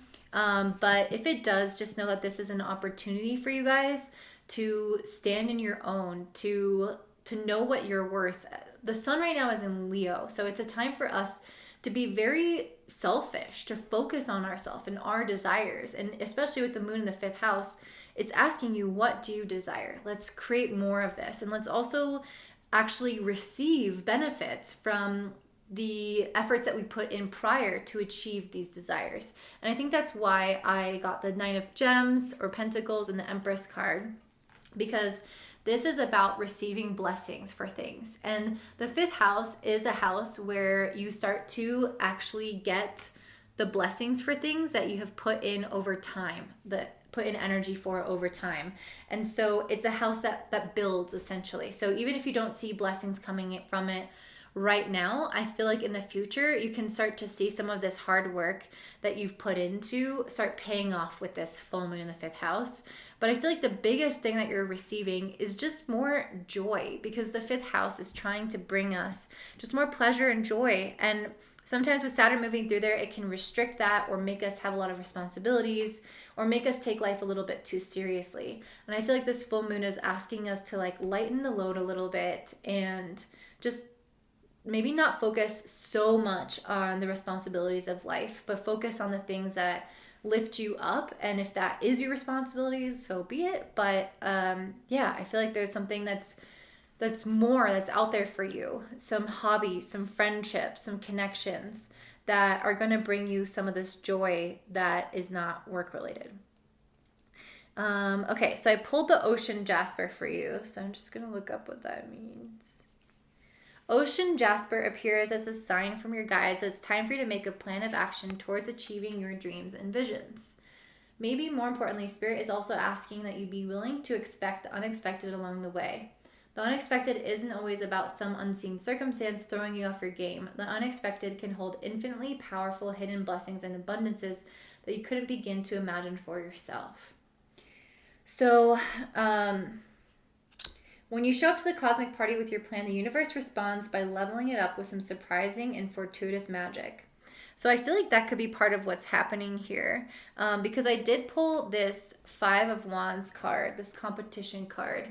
I feel like there can be some things that maybe you don't quite expect that's going to happen along your plan of achieving some of the success that I'm talking about or receiving some of these blessings. I feel like the Five of Wands, it says competition. It doesn't necessarily mean competition with other people, but I'm getting that there's going to be possibly, basically I think this is kind of saying like that the universe is giving you some twists and turns on the path towards your joy, towards your pleasure, towards receiving this abundance. And some of those things might be unexpected, but some of the unexpected things that occur are going to help you achieve even greater sense of fulfillment. With this Nine of Pentacles, it could transform into the Ten of Pentacles, because the universe knows what hardships to put in our way, what twists and turns to put in our way to make us encounter ultimate fulfillment and not just what we want right now. So it has like a bigger picture in mind for us. And so having Pluto conjunct the moon can also kind of represent this more intensity that's gonna possibly occur on our path along the way. So encountering more situations with people that challenge us for us to take our power back, but so that we can find so much power within ourselves to create more than we ever thought possible if we hadn't been challenged by those people. So I think that's going to be a positive thing. You guys also have Venus moving through your 12th house, making a quincunx to the moon. So Venus is your ruling planet. And So yeah, being in the 12th house, I can see like a little bit more of reserved energy. You're about to have Venus move into your first house soon, which is going to give you more blessings of abundance and opportunity. So when that happens in the next month, you are probably going to start to see things come through a little bit more. So if you've been kind of waiting for income or like blessings and being noticed and things like that, if you've been waiting for those things to occur, it's likely going to occur when Venus transitions into your first house in the next month and not right now. So I feel like this Nine of Pentacles and this Empress card is things that you're going to be receiving. These are really positive, fortuitous things from the universe, but I'm getting the feeling that it's not quite right now. I feel like maybe right now the focus is more on trying to find more pleasure and joy in the day-to-day things and in the journey, and then the outcome is going to come a little bit later. So Venus making a quincunx to the moon, I feel like this is interesting. I feel like maybe some of the blessings being delayed could also create this feeling of less pleasure and joy in what you're doing now. That's what I feel like the quincunx is saying, is that basically there needs to be an integration of these energies. So the idea of waiting, of delay, of being receptive but not quite in the zone of receiving, can you pair that with your ability to be present in the moment and just enjoy what you are creating, enjoy what you are working on in the meantime? Because yes, I'm getting the sense of delay, and that can lead to more like emotional upset or frustration, when I feel like the whole point of this moon right now is to give us a sense of liberation, that we feel freer in our life, that we feel happier in our life than ever before. And I feel like that is coming, but in the meantime, can you feel that? Like, our blessings are coming, but can you feel that way before the blessings come? I feel like is one of the big things that is coming through. You guys also have Jupiter in the 6th house making a quincunx to the sun. So I feel like you have possibly been receiving, I feel like maybe you've been receiving more insights about things related to your work or your routine that you want to like learn about, that you want to start adding, or you want to start working on in terms of improving your life. So if you have a business, maybe you're thinking about some things that you can add to your business that's going to bring more joy to your daily work routine. Or if you're working with colleagues, maybe things are, maybe your relationships with them are improving. Or if you want to improve your habits or your health, maybe you're starting to come up with like new ideas and new ways and new things that you want to try to improve those aspects of your life.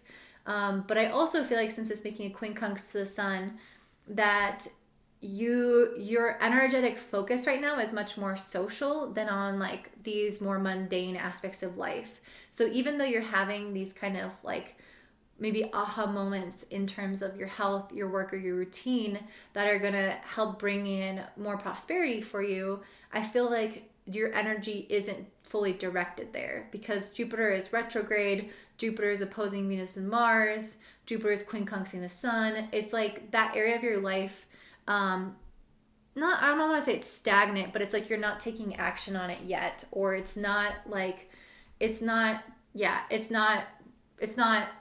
getting a lot of focus.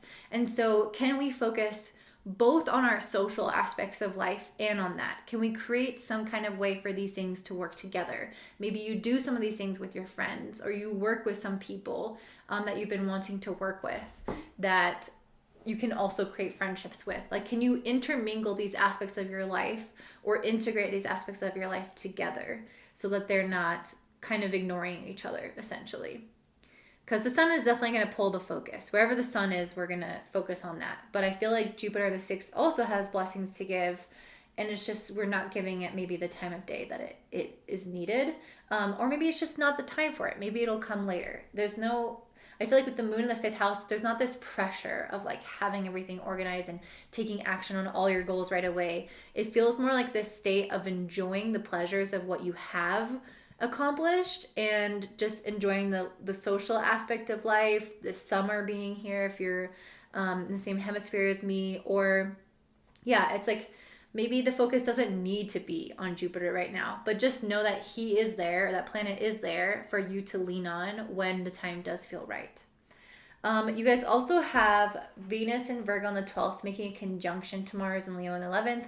So, yeah, I feel like this is increasing our desire. For some of you guys, you might have more of a, I was going to say more of a desire for solitude, but Mars being in the 11th, it's just hard to interpret this because they're in two different houses and it really depends on your personal chart where it's hitting. But I feel like there is, okay, so like the feeling that I'm getting with this is there can be this mixture of wanting to spend time alone and like also wanting to be social. Maybe having this like really nice balance right now. Part of you might want to be like spending more time in nature or having some time by yourself or even having time away from your relationships, or you can have time alone with them.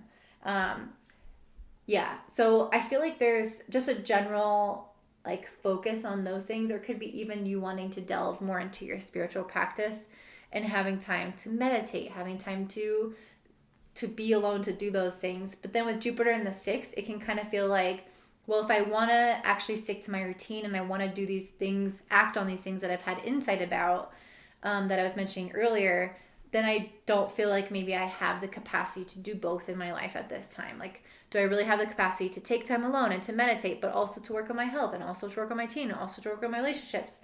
It's like it could feel like it's a little bit overwhelming. And so you might just kind of default and check out to the moon being in the 5th house, to like just whatever brings you joy and pleasure in the moment. I guess the warning against that is to also think ahead, like enjoy this moment now, but also think ahead so that you can take advantage of the fact that Jupiter is in the 6th house and you will get blessings from the effort that you put in to your routines and to improving your health and to improving your habits and to improving your work efficiency. You will receive blessings in that area if you make the effort. So yeah, I guess what I'm saying is enjoy where you are now, but also just at least consider the long-term effects of what you are wanting. You guys also have Mercury and Cancer in the 10th house. So just, I feel like you guys are naturally kind of thinking about your career more right now. You might be just communicating more about it and coming up with more ideas about what you can do. It's making a trine to Neptune in the 6th. So I feel like you're starting to kind of figure out and decide how you can improve what you do on the day-to-day basis in order to create more results in your career. And especially like the spiritual things in your day-to-day life, like manifestation, things like that. Like focusing on Jupiter and Neptune in the 6th is also going to be helpful to basically building your career. I don't know that it's going to be easy to focus on, but it's going to be helpful if you do focus on it, is what I guess I'm trying to say. I feel like before I was saying don't focus on it, now I'm saying focus on it. I guess what I mean is like there's a time and a place for everything. So just do your best to know when that time and that place is and the right amounts. Because sometimes with Jupiter oppositions, we can over or underdo things. Especially with full moons in the 5th house, we can tend to overindulge in things as well. Mercury in the 10th is also making an opposition to Pluto in the 4th. So there might be things at home that require a lot of your attention. There might be some elements of your emotional security that you need to work through in order to achieve some of these new ideas you're having in your career. But it's all coming right now to be focused on, to be worked through. Yeah. So, okay. Yeah, I did pull the Jupiter card. So I guess what I'm trying to say here with Jupiter is that I think it is going to be important to strike that balance, to be focusing on Jupiter in the 6th, which is focusing on your health, your daily routines, your efficiency at work, being productive. The moon is in the 5th house, so it's equally about pleasure and joy and just following your flow. But I feel like with this Jupiter card, since I specifically pulled this and I specifically pulled the moon card, I really feel like these two cards next to each other is saying you need to focus on them 50-50, even though maybe at this moon, it's going to be drawing you more towards the pleasures of life. And that's going to feel more like the focus for you. I also have the Capricorn card. So this makes me think of Mercury being in your 10th house. So I do think this is a really good time for planning. I think this is what this card said. this is a really good time for planning for your future, like thinking about how you can make your work so much more efficient so that you can eke out more juice from the orange. I think that's really what this is because, yeah, okay, that's what I feel like this is. With the moon being in the fifth house, it's like life is supposed to be more pleasurable, more joyful, more easeful. And then with all this energy in the sixth house, it's like, how can we create systems? How can we create our day so that we have to work less but get the same results? So I think that's actually one of the biggest things that might come up for you guys at this full moon is how to live more, enjoy, how to have more time and more pleasure while also still being really productive, really efficient, and getting the money and the finances and the work done that you need to get done. This Five of Wands, this is weird. I kind of feel like this competition, this Five of Wands, could be coming from the Pluto that's in the fourth house making an opposition to Mercury and Cancer.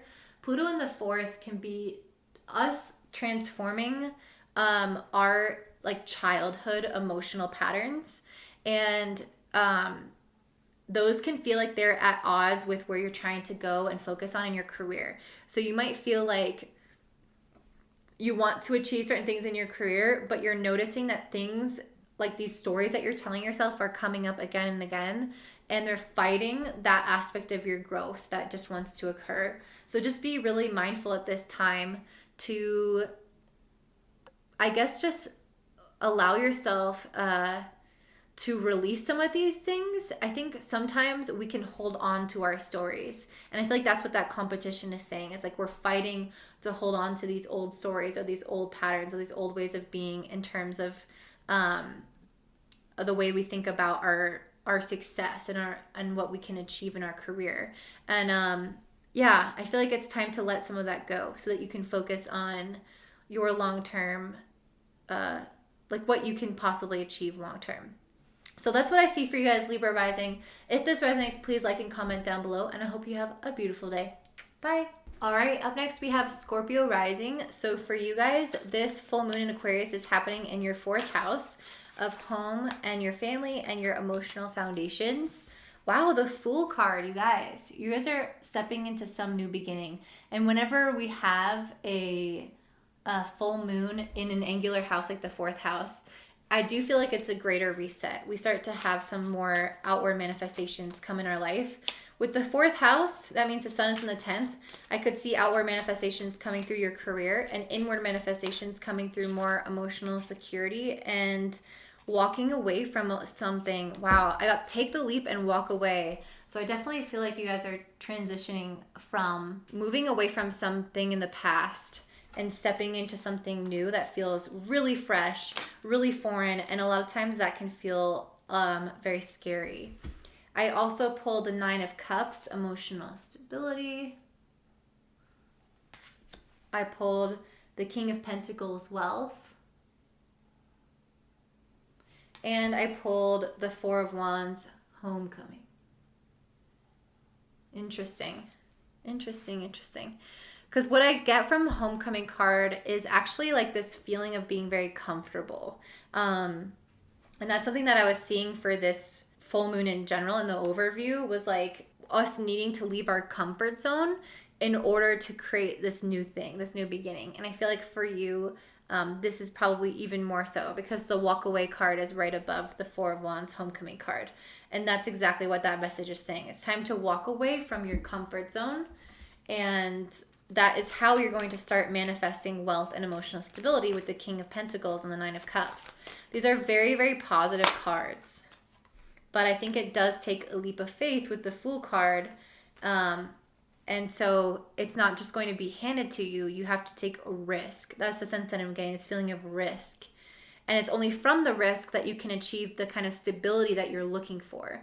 You're holding on to stability now so that you don't have to take the risk. Okay, you're holding on to stability and that makes you not want to take the risk.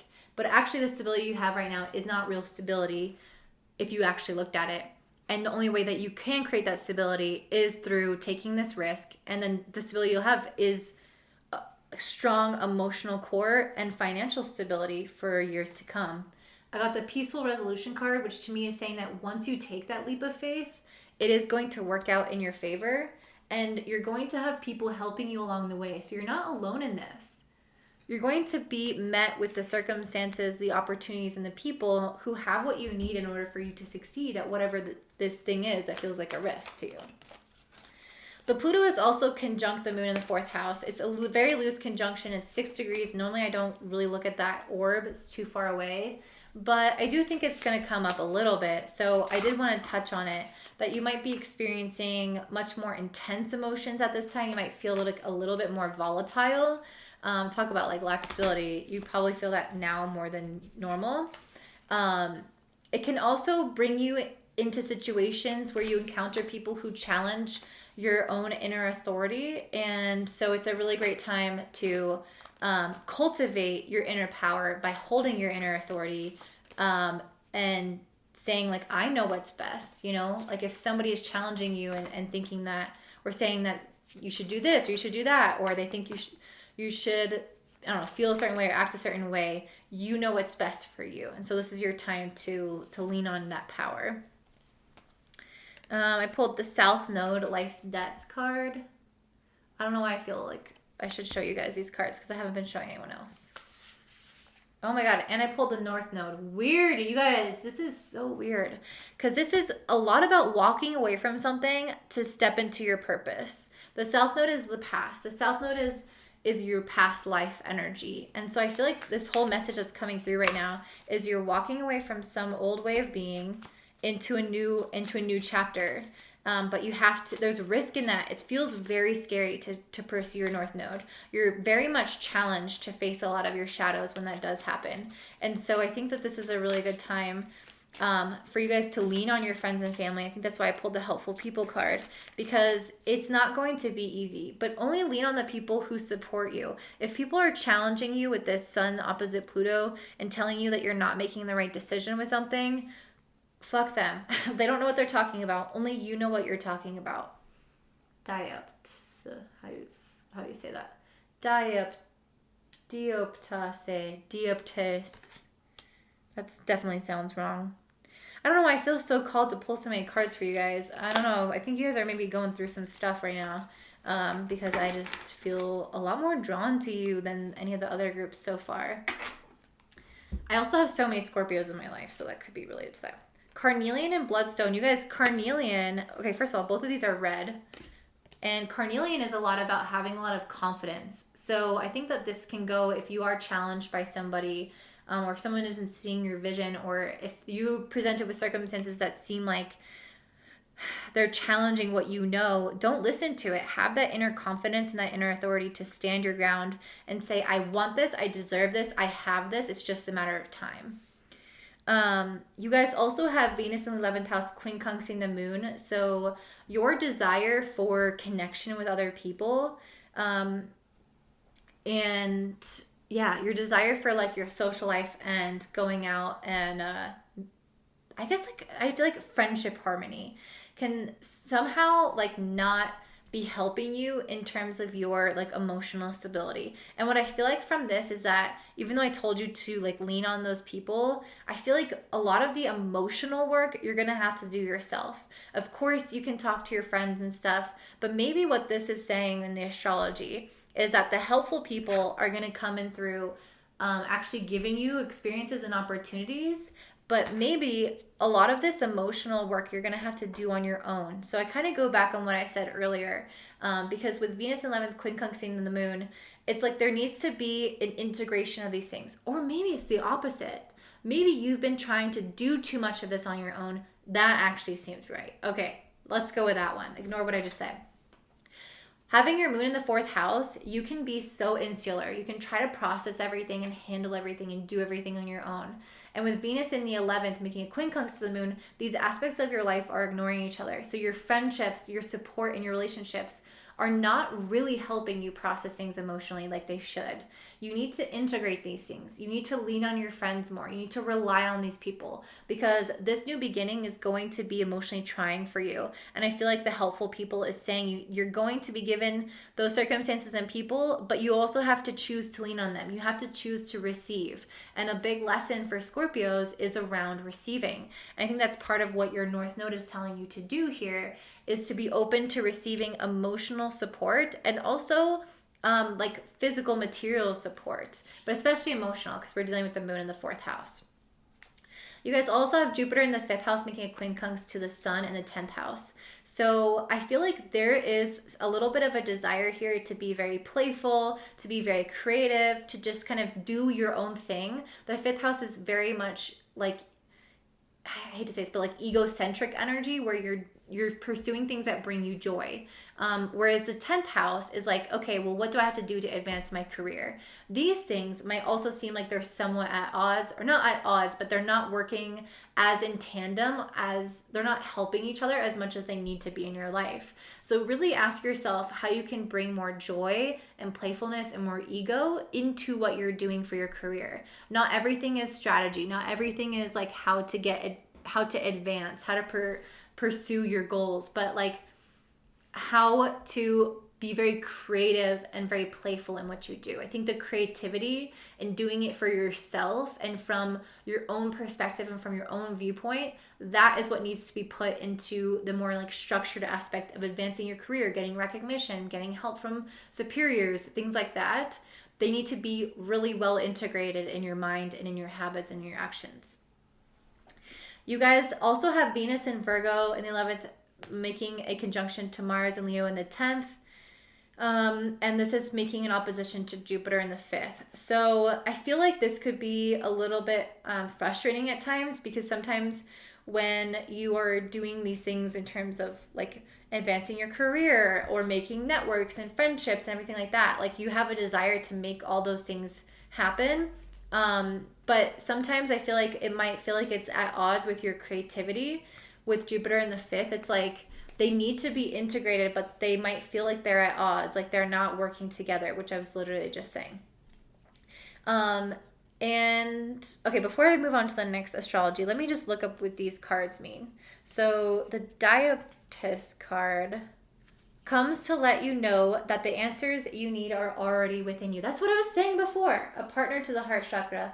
Dioptis tunes into your ultimate inner GPS to connect you to answers from your place of compassion and emotional truth.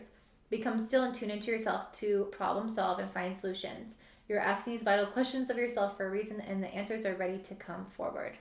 Okay, this is exactly what I was saying before, by like not with the opposition with Pluto and the sun, like don't listen to other people, listen to yourself. If anyone is trying to tell you what you should or shouldn't do, like you know the answers at this time. So I don't know what this new beginning is for you guys. It seems really exciting, but there might be some people who don't totally get it initially. You just need to ignore those people and lean on the people who do understand it. The bloodstone has come to help you understand the importance of your existence. No big deal. For real though, in your lineage, there have been patterns, habits, and behaviors that have been passed down, bequeathed to the newest generation at birth. You yourself hold these things now running through your veins and have the power to choose whether you will share them with those who follow. Bloodstone asks that you pause and consider what you have inherited that may not be serving you. Is there a pattern of trauma, abuse, or pain that you find yourself repeating? Choose now to break that cycle and free not only yourself but the members of generations to come. That is the vibe that I'm getting from having a full moon in the 4th house. There's a breaking of this old emotional patterns from your childhood, and realizing like that's like walking away. I think it's not only from your comfort zone and that sense of security, but also these emotional patterns that have come in from your childhood, because that is our sense of security, right? Keeping ourselves small, telling ourselves the things that we've always told ourselves. It's comfortable, it's habit, it's what we know is safe. But you have to leave some of that behind in order to take this leap and have this stability come in for you. That's actual stability and not a bubble that's keeping you small and safe. So I love that. You guys have Mercury in Cancer in the 9th house. This is opposing Pluto in the 3rd house and trining Neptune in the 5th house. So first of all, Mercury in the 9th, trining Neptune in the 5th. I feel like this is saying that as you start to really dive into some of your more creative ideas, your vision of what this can be, this new beginning can be, is going to start taking hold. You have to allow yourself to really dive into those ideas though. And with Pluto making an opposition to Mercury, it might feel like you start doubting yourself, like your mind starts going, because Pluto has a lot of sense of control. And I feel like in the third house of our mindset, it's you trying to control your mind about what's possible, about the future, about this vision, and trying to kind of keep your feet on the ground or keep yourself realistic or keep yourself safe. And really what you're doing is you're holding yourself back. So it's going to be very important for you to dive into your creativity and allow that to flourish, allow that to become its own, like allow that to expand into this beautiful vision that you have. Because if you can let your creativity run wild, it knows what it wants. It wants to be born through you. So don't let Pluto in the third house constrict that energy, control that energy, trying to make it realistic and safe. Because what you're meant to do is walk away from this perceived safety to true stability, to true safety that's coming with the Nine of Cups and the King of Pentacles after you've taken the leap, after you've taken the risk and fallen straight into your new life, which is that North Node. So this looks super beautiful for you guys, Scorpio Rising. I am so psyched for you. This has been my favorite one so far besides Cancer Rising. So I love you guys so much and I hope you have such a beautiful day. Bye. All right, up next we have Sagittarius Rising. So for you guys, this full moon in Aquarius is happening in your third house. And your third house has a lot to do with your mindset. So there can be some big mindset shifts happening for you guys at this time and big realizations about how your mindset has been up to this point. It also has a lot to do with communication. So I know that this has been a really recurring theme. You guys have had Saturn moving through this house for the last year, and that has been a lot about you improving your communication, especially in terms of relationships. So this can be a time where you have more realizations about how far you've come in your communication, what you still have left to work on, and giving yourself some more credit in terms of how amazing you are doing. Ugh, why do I keep getting the same cards for all these groups? It's so weird. Okay. Whenever the moon is in the third house, it means the sun is in the ninth house, making an opposition, lighting it up. So you guys are having a focus right now on traveling. If you have a desire to study under somebody, to travel or to learn something new or to even teach people, with the sun in the ninth, like this is a perfect time to do that. Wow. I literally just said this is a perfect time to do that. And look at what card I pulled. Perfect timing. It's so weird. Yeah, it's perfect timing for that, you guys. So if you're feeling called to study something, to travel, to learn, to, I don't know, teach, like everything I just mentioned, any kind of personal development things, you are being told that it's the perfect time. Jupiter abundance. That's awesome, you guys. So I'm going to pay special attention to Jupiter in your reading then. Ooh. So Pluto is also conjunct this moon. It's in a 6-degree orb, which in my personal preference is too much for it to be really noticeable, but it may come up for us, so I am mentioning it a little bit in each group. And first, fifth house creativity. Okay. It is Leo season right now, so the sun is also in Leo, and so this is a time for us to be really creative and really adventurous and pursue some of these things that feel really exciting to us. But with Pluto being conjunct the moon and opposite the sun, it might feel like it's not as easy to do those things. You might encounter some people or some situations that like require you to pull back your power and say like, no, I want to do this. No, I want to take this action. And so I think all of us could be feeling that at least a little bit with some people in our life or some circumstances in our life where we have to kind of demand to do the things that we love, demand to do the things that we enjoy. So if you find that somebody is challenging this perspective of like you studying or you traveling or something like this, or doing something that feels really expansive to you, don't listen to them because they are just here as a test to help you gain more empowerment and more decisiveness over what you want to do. I also pulled the sodalite card. So let's see what that means. Okay, you are way too hard on yourself, but don't let that be one more thing to beat yourself up over. Sodalite is here to help you face your shadow aspects with love, compassion, and patience. Sodalite opens the third eye to help you see yourself as you truly are, clearing the fog of judgments and expectations that you may have unwittingly imposed upon yourself. What did I just say about mindset? The sun is in the ninth house. You're meant to be thinking expansively. You're meant to be thinking ahead. But sometimes with the moon and Pluto in the third house, you can be really self-critical. Maybe the person that's trying to fight you on what you want to do is yourself. I actually kind of feel like that's the case here.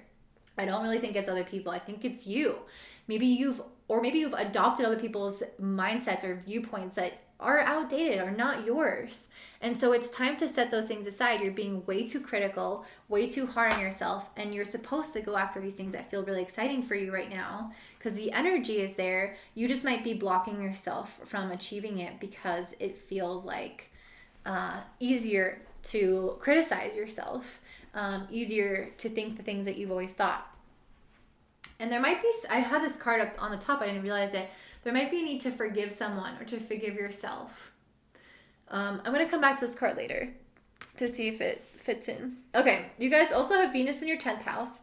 Great for career. If you're looking to get more recognition in your career, this is the time. So if you want to put something out there and you want it to be seen, you want to get more recognition, you want to get more money, this is a time to do so. This is a time to get the raise.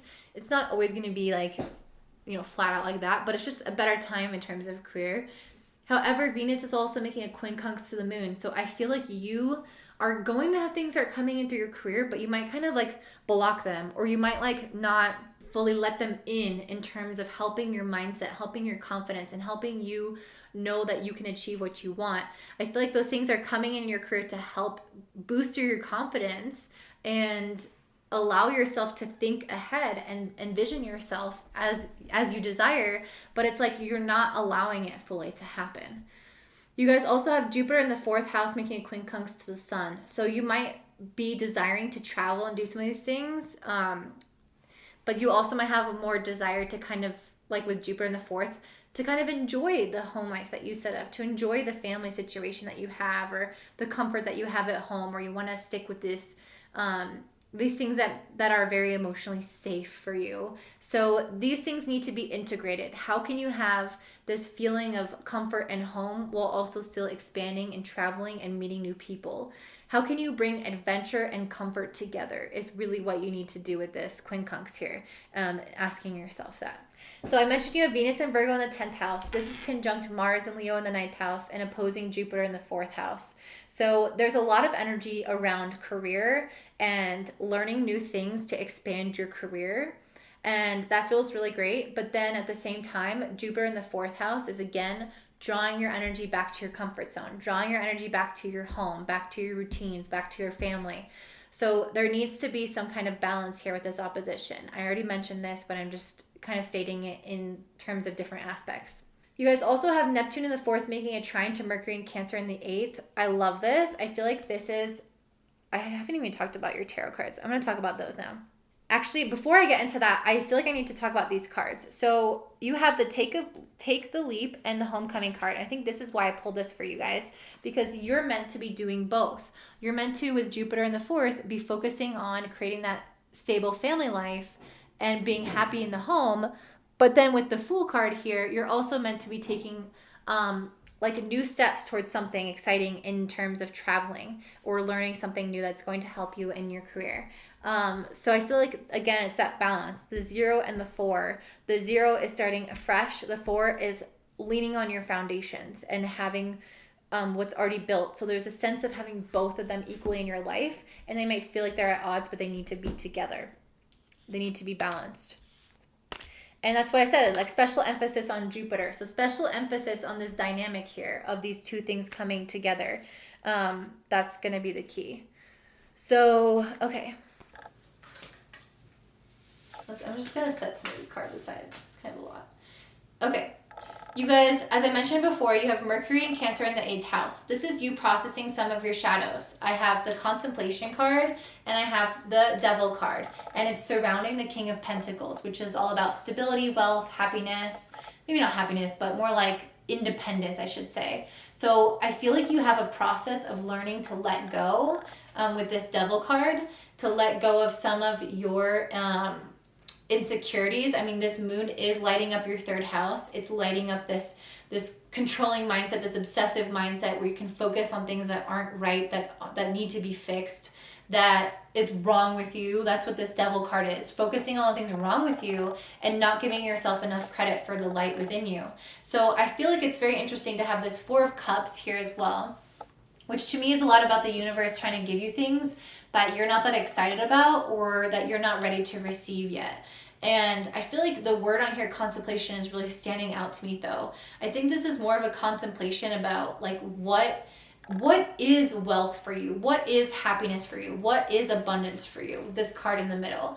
And then once you decide what that means for you, because that's different for everyone. I mean, sometimes we're going on autopilot and we have like these desires that are kind of based off of what the world kind of tells us to want. And then once we go far enough down that path, we realize we're not like happy with that success, that we start to reconfigure what that success means for us. And so having the sun in the ninth house, this could be a really positive time to start addressing that. What is success to me? What do I want my daily life to look like? How much abundance do I want? How much do I need to feel good in my life without taking away from my joys and pleasures of life? So yeah, because sometimes you have a lot more responsibility when you have a lot more money, and it's like, do you have as much time to enjoy that money? It's a good time to ask yourself what that means to you. And then the devil card is, I think, releasing any restrictions on like why you can't have that life, especially in terms of, you know, society saying it should be one way or another way. Wait. With Mercury making a trine to Neptune in the fourth, I feel like this is you kind of being able to release some of these restrictions or insecurities with the help of your stable home life, with the love and support that you have at home. But there is an opposition with Pluto in the second, so I feel like there is a desire here for like money and stability, and that can kind of trigger some of these wounds to come up again. Like, as you try to be more independent and try to make your own money and do things like that, the devil energy can come up and be like, oh, are you sure you can do this? Like, are you sure you got this? Are you able to do this yourself? And I feel like there has to be some element of forgiveness. I don't know. I really don't see how this is coming in, but maybe there's an element of forgiving yourself for past things, forgiving people from your childhood in order for you to move on. I don't know. Maybe that forgiveness card isn't really relevant, but regardless, I think that there's some element here of you guys desiring to be very fiercely financially independent and having a lot of support from your family to move past some of these things. But really, I think you're meant to be receiving a lot of support at this time, and your desire to be financially independent, I can get it, but I also feel like it could be getting in the way a little bit. Not saying that you shouldn't be financially independent if you're not, but if you're receiving support at this time, I think you're meant to be receiving support. That's like the biggest vibe that I get from Sag, is that like you guys are meant to be receiving a lot of external support this year. And ultimately, I think it's going to help your career. So just be more open to receiving that and not having to have it all figured out on your own right now, I guess is what I'm trying to say. So if this resonates, please like and comment down below, and I hope that you guys have such a beautiful day. Bye. All right, up next we have Capricorn Rising. So for you guys, Capricorn, this full moon in Aquarius is happening in your second house of finances, of self-confidence, and of skills related to your career. And just a general feeling of stability often comes with the second house. So sometimes I see people having greater stability come through with a full moon there, or just changes to what made them feel stable. So I got the Seven of Wands for you guys, the Defense card. I got the Queen of Pentacles. This is a lot about financial independence, so that actually makes a lot of sense. Yeah, it's like the definition of being on your own and not needing people to survive. And with the moon in the second, that makes so much sense. Knight of Swords, ambition. And then lastly, we got the Tower, upheaval. Oh, man. Oh, man. All right. So we'll see what that's about. The sun is in the 8th house for you guys because it's going to be opposing the moon, which is in the second. So it's definitely lighting up some time for the way that you are insecure or vulnerable to others or with others. And so, yeah, it's often a time when the sun is in the eighth, it's often a time for intimacy as well as healing. And I pulled the recovery card. So that's interesting. I feel like your soul is recovering a little bit. I don't know what from. We'll see. But I feel like this person has an angel standing above them. Like you're definitely being supported right now from the universe immensely. Maybe it's interesting that the recovery card comes right after the Tower card. So either this is something coming up or something that's already happened where you've had a big upheaval in your life, or you will have a big upheaval in your life. And the recovery card is telling yourself to give yourself some grace and a break because you've gone through a lot of change. A lot has happened all at one time. Maybe you've had some kind of foundation that was used for your support system, your stability, give way, which is a moon in the second house can also be, a full moon in the second house can also be an ending of what made you feel stable before, so that you can create something better that's actually more stable this time for yourself. I feel like, okay, that's what I feel like is happening here with this Tower card, the upheaval. It's possible that your foundation broke way and now you're in healing mode, but you're stepping into this Queen of Pentacles where you are your own foundation for yourself. But the Queen of Pentacles is initially started by the Seven of Wands. Yeah, earth element stability. This is literally what I'm talking about this entire time. Stability here. What is this Seven of Wands? That's so aggressive. Carnelian. This is all about your confidence in yourself, which is again what the second house is having to deal with. So I feel like the Seven of Wands can possibly have something to do with the fact that the sun is in the eighth house of intimacy, of reliance on others, but the sun is opposing the moon and Pluto. Pluto's in a loose conjunction with the moon, so it's not very intense, but the sun might feel some of this opposition. What I see with this is this desire to create your own sense of security, but then I feel like there is also a desire for intimacy with the sun, connecting with other people, being vulnerable with other people. But with Pluto there, I feel like it's not allowing you to do so. It's like you're fighting it. Like you're fighting this desire that you have for intimacy, for connection, for reliance, for vulnerability.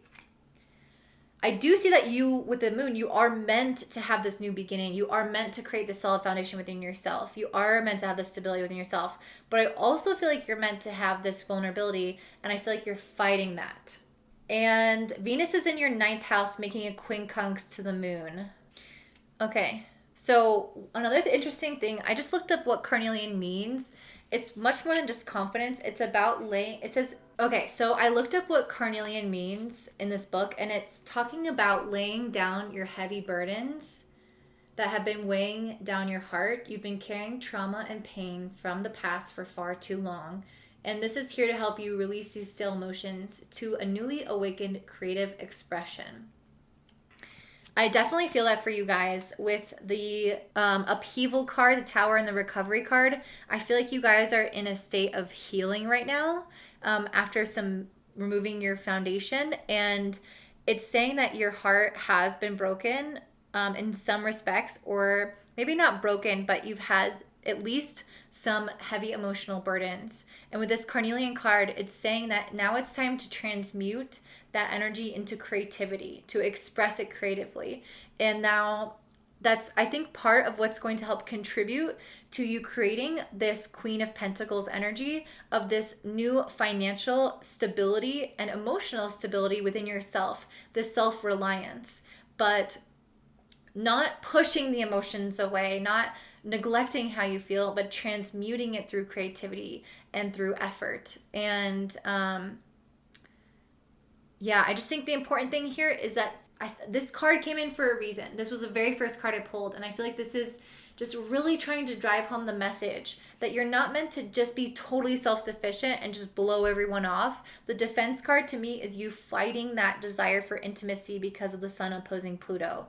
So don't fight that desire. Allow that to be there. Maybe it's not the time for it. Maybe it's not the place for it quite right now. But at least be open to that. Don't fight that. Don't become too overly independent, like you don't need people, because you do. Everyone needs people. And so that's really what I'm seeing here. To express your pain creatively, to allow yourself to time to heal and recover, but also be open to the fact that you are not only you're fully independent on your own, but you allow yourself to rely on other people because you want to rely on other people, not because you need them, not because your foundation isn't strong on its own, but because it makes you a stronger person to be vulnerable. You guys also have Venus in the ninth making quincunx to the moon in the second house. So I feel like some of you guys might have this desire right now to be learning a lot of new things, trying a lot of new things, kind of going through this like more adventurous phase of your life. But then the moon in the second house wants more of that stable foundation. So these things are not really working together, but how can you make them work together? How can you make your exploration and your desire to grow and to learn more also feed into this sense of stability, this sense of having financial foundation for yourself? You guys also have Jupiter in the third making quincunx to the sun in the eighth. So again, I feel like this is you desiring to learn more, to travel more, to experience more.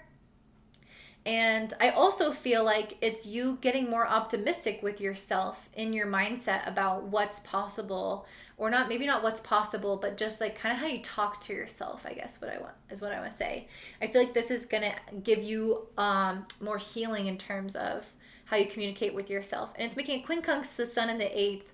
So I am perceiving the sun of the eighth is a lot about like vulnerability and relying on other people. So somehow your desire for like learning more and talking to yourself more positively could somehow not aid in your ability to be vulnerable and rely on people.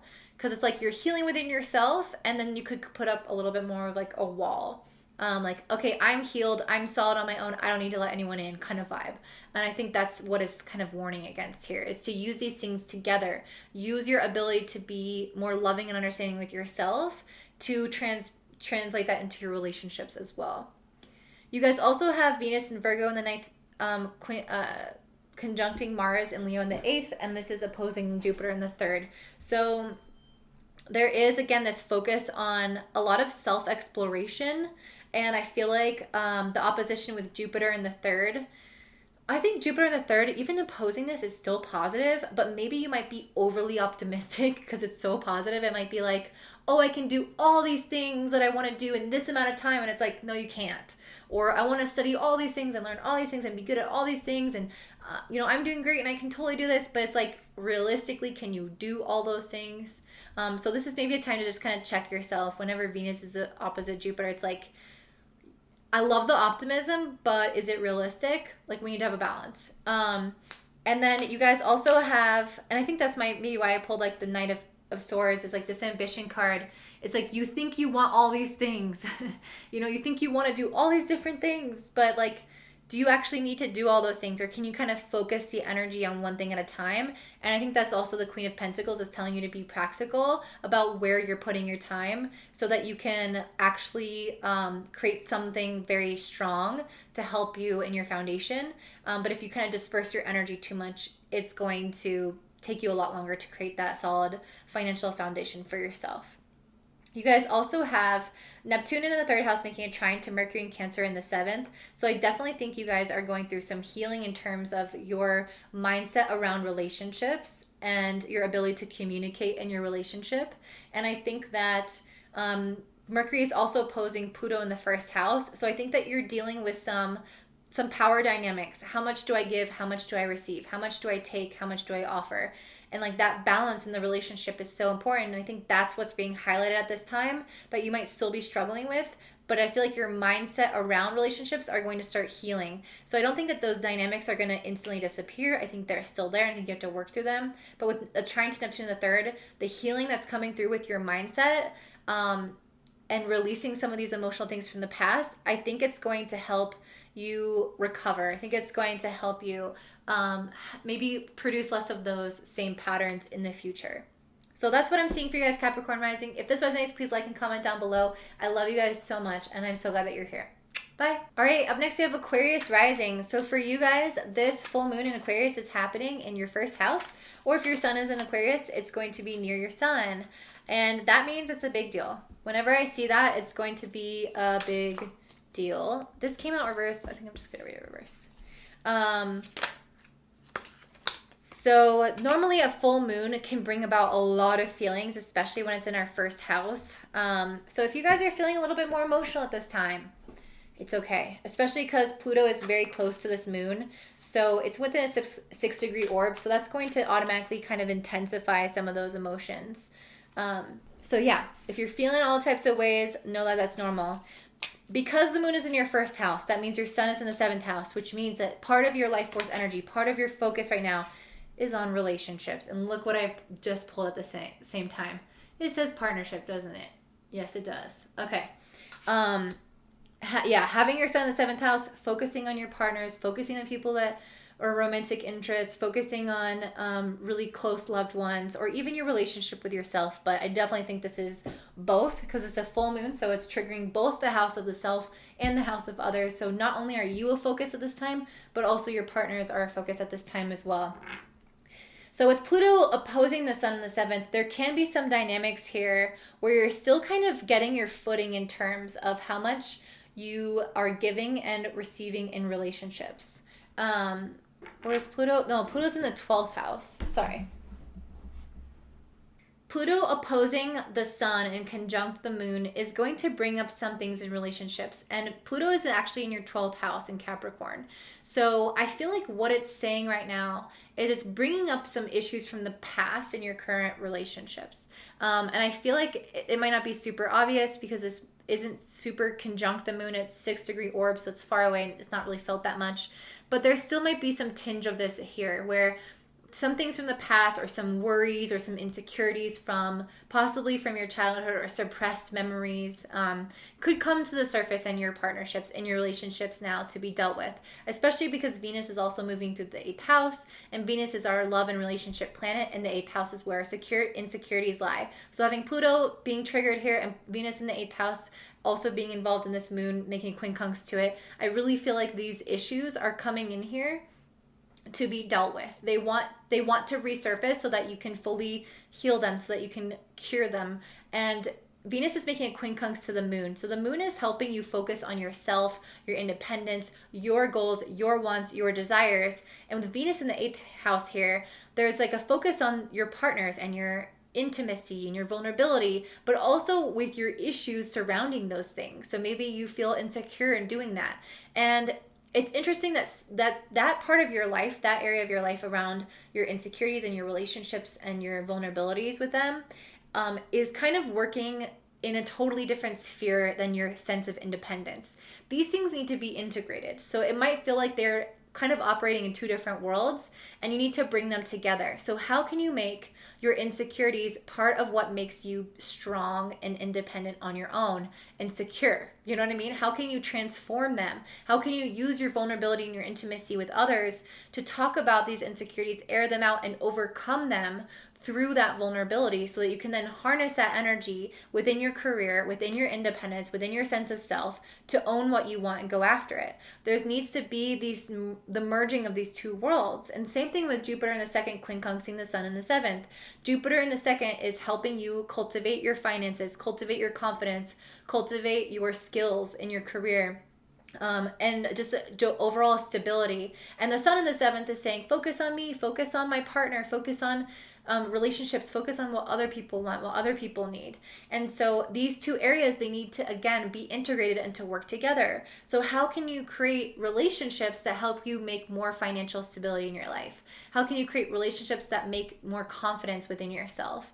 Or how can you do things with your partner that actually develops your skills that you can eventually use within your career? So again, with the quincunx, it's like these things, they aren't helping each other at all, and they need to be helping each other, because they can kind of be like totally ignoring each other, and that in itself creates problems. So your life areas need to be sewn together so that they can be stronger and uplift you to greater levels of confidence. Okay, let me pull some more cards.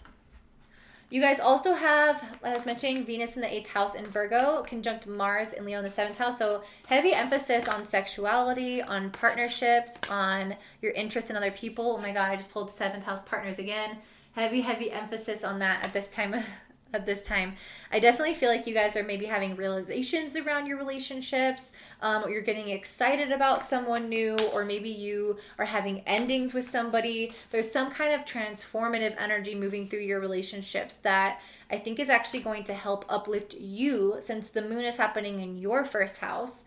Even though all this energy is coming through relationships, these relationships are actually going to act as like a lever for you to gain height, to gain like more of what you want, to level up, basically. That's what I'm trying to say, to level up.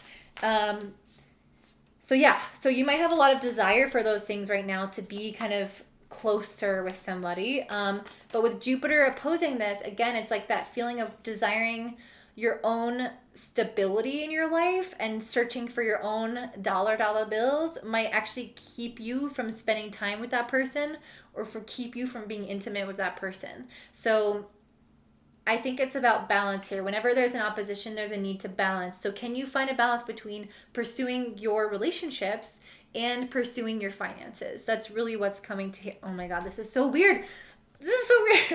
Okay, I pulled the 7th house, which is relationships, and the 2nd house, which is finances, which is literally the houses that we're talking about right now. So there's kind of no need for me to pull cards because it's just being redundant at this point. But I think you guys get what I'm trying to say. You guys also have Mercury and Cancer in the 6th house. This is trining Neptune in the 2nd and opposing Pluto in the 12th. So as I was mentioning before, I do think that you guys have some shadow sides, not shadow sides, but like suppressed sides of yourself that are possibly being illuminated a little bit with this opposition with Mercury and Cancer, where I do think it's affecting not only your relationships but also your career. And I think this can be a lot of self-sabotaging behavior, because Pluto in the 12th tends to be self-sabotage, but the self-sabotage comes from a suppressed place where we feel insecure about things or haven't fully emotionally processed some things. And so how do we deal with it? Instead of facing it directly, we turn that into self-sabotage. We smoke weed, we watch TV, we escape from life. This is way too many cards. And so I definitely feel like that's something of what's going on right now, that you guys are not fully tapping into your potential because of this Pluto opposition with Mercury, or you might be having realizations about how you haven't been fully tapping into your potential because of self-sabotage, both in your relationships and in your career. And I think that the trine with Mercury in the 2nd house, these realizations are going to help you work on your self-confidence, which will ultimately help you release some of these self-sabotaging behaviors. I pulled the crystal for you, Herkimer. So I have these earrings from, what's that like really famous like jewelry person? I feel like it's on the tip of my tongue. I cannot remember. Forget about it. But they're itchy, and I'm just like, how can you charge so much for earrings that my ears are rejecting? Like, how can you not have better material than that when you're this like famous organization? And I just feel like small businesses are the best, because you know that people are making the things with love. They're making it with the materials that they have personally sourced, and they just care. And I just feel like some of these big businesses just don't give a fuck. Okay, Herkimer. Through the clarity of Herkimer, it's easier to see yourself as you truly are. You're being invited to stop striving to become anyone other than yourself. There's nothing to fix, change, or become. Desiring to be anyone but yourself is a tragic waste of your unique brand of magic and splendor. Herkimer opens up your crown chakra to help you see that you're a divine child of the cosmos, crafted with care from stardust to be exactly who you are. Your creation was no mistake, and you're meant to share your one-of-a-kind soul. Okay, that's exactly what this full moon in Aquarius in the 1st house is. As an Aquarius rising, or even as an Aquarius sun, you likely have felt in your life like you are different, like you are separate from people, like you somehow don't belong, like you maybe grew up in an environment that you didn't fully feel like was home. Maybe the people around you were different than you, or maybe you just somehow felt this sense of isolation in your life. And with this Aquarius full moon in your house, it's telling you to finally own that unique energy. Because I think a lot of times with Aquarians, what they tend to do is they will start off life feeling like they really want to belong. And so they will have this desire to belong, and so they will do things to fit in, or they will reject parts of themselves, or even if they don't do that, they will at least suffer internally about feeling different. But when Aquarians start to grow up and they start to take their power back, they realize that the things that made them different all along are actually what creates leaders out of them. That is their superpower. That is what makes them stand out and invent things that are going to change the course of the world. And so Aquarians are the ones that are coming up with these beautiful ideas that have never been seen before, that have never been done before. And we can't have people that are fitting the molds of society all of a sudden coming up with these brand new creative ideas out of nowhere. It's the people who are different, the people who are rejected, that are isolated, that are somewhat separate, that are coming up with these brand new ideas because they know what it's like to think differently than other people, to think ahead, to think into the future. And now is your time to own this energy. This crystal is going to help you do that. You guys are fucking awesome. Okay, the camera's about to go out. Let's talk really quickly about these cards because I haven't really fully addressed these. So you have the Hangman in reversed. The Hangman is about changing your perspective. I think this is about changing your perspective on yourself, seeing any things that you once saw as flaws or insecurities as benefits, as your superpowers, as the thing that's going to help you move forward and connect with and understand people that you're eventually going to help. In reverse, it can definitely have to do with things slowing down a bit, not being at the exact pace that you want. If that's the case, don't be frustrated because it is coming through for you. It is a full moon and it is going to happen. I kind of feel like it should be upright though. You guys also got the Knight of Pentacles, efficiency. Now is the time to be putting in the effort, making those phone calls, and actually looking at how you're spending your time in order to be as efficient as possible in order to achieve what you want. But ultimately, remember that you are on a journey.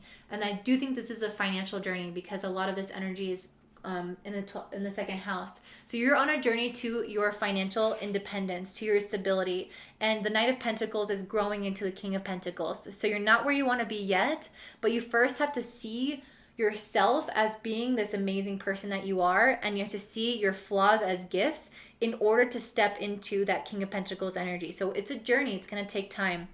And then lastly, have you focus on relationships at this time. So make sure that you're having a nice balance between cultivating that financial stability and your own power and independence within yourself, doing what you want, and your focus on relationships. There's an equal emphasis on both. So make sure that you don't overly rely on one or the other. I do see some positive energy coming through in terms of partners for you if that's something you're interested in. Just make sure that it's somebody that is uplifting you and helping you reach your goals. So this is what I see for you guys, Aquarius Rising. If you enjoyed this, please like and comment down below. And I hope you have such a beautiful day. Bye. All right. And lastly, we have Pisces Rising. So for you guys, Pisces Rising or Sun, this full moon in Aquarius is happening in your 12th house. So the 12th house, the immediate thing I think about is releasing. What are you releasing now? What do you need to release? The sun is in the 6th house, of course, opposing the moon, which is what lights up the moon, makes it a full moon. And the 6th house is our attention unto our work and to the things that are happening in our daily life, the habits that we have, the schedule that we have, the routine that we set, the foods that we eat, how we take care of our body, how we go to the gym, when we pick up our kids from school, whatever responsibilities you have. So this is what I think of when I think of someone creating a to-do list. That's the energy of the 6th house. So I see you in to-do list mode when it comes to energy because the sun is where we have our directive life force energy. The moon, however, is our conscious effort to let go of something emotionally, psychologically, internally. And so I do think that you're going to be letting go of something. I don't know what that is quite yet. I am getting a lot of stuff focused on a lot of cards around pentacles. Let me just show it to you. But it's just like I was saying. I do feel like, so this is the Ace of Pentacles, which says opportunity. So this can be some kind of work or financial opportunity. I do think that this would come in because you guys have Jupiter in your 1st house right now. And even though it's opposing Venus, which is oppositions are bad, Venus is such a good planet that this might actually present some kind of opportunity to you just because the inherent positivity of both of those planets. You also have 2 Pentacles priorities. This is kind of what I was saying about the sun being in the 7th house. This is you guys having a to-do list, checking things off. But the most important thing about having a to-do list is knowing what goes first. What is the most important priority on this list? So this is a really important time for time management and planning with the 2 of Wands. You guys, priorities and planning. You guys are trying to create something, trying to cultivate something, but you can't do that without this kind of more masculine energy of knowing exactly what you're going for and how you're going to manage your time in the process of achieving it. I do think this opportunity is going to require those priorities and planning to occur. So maybe you've already received this opportunity and you're working on it right now, or maybe it's an opportunity that's going to come to you in the future. But it's definitely a lot of this kind of masculine energy of thinking ahead and getting your ducks in a row so that you're ready to act on this opportunity with the utmost care and the utmost responsibility, telling the universe that you're ready to receive blessings from this opportunity and that you're so thankful that it came. Yeah, talking about responsibility, I got the Saturn return card. I do feel like you guys are maybe up leveling in terms of adding more responsibility to your things to do. The Saturn return is about you becoming more mature and, like I said, taking on more responsibility. And that oftentimes means up leveling in your business, having more things to do to take care of other people around you. And it also takes a lot of emotional maturity to step into that. Jupiter return benefits. That's what I'm saying, you guys. I feel like Jupiter is giving you guys this opportunity with the opposition to Venus. Normally I'm saying that as a negative thing, but with this solar eclipse card here too, I feel like it's actually really life-changing for you. I feel like whatever is coming in right now is going to be extremely beneficial with this opposition, whereas everyone else, I've kind of read it in a more negative light. So that's really cool that I'm feeling that for you guys, and I hope that that's the case. You guys also have Pluto conjunct this moon. It's a very loose orb. It's 6 degrees, so I don't really feel like we're going to feel its full impact, but it's possible at this time. Pluto's going to be in your 11th house.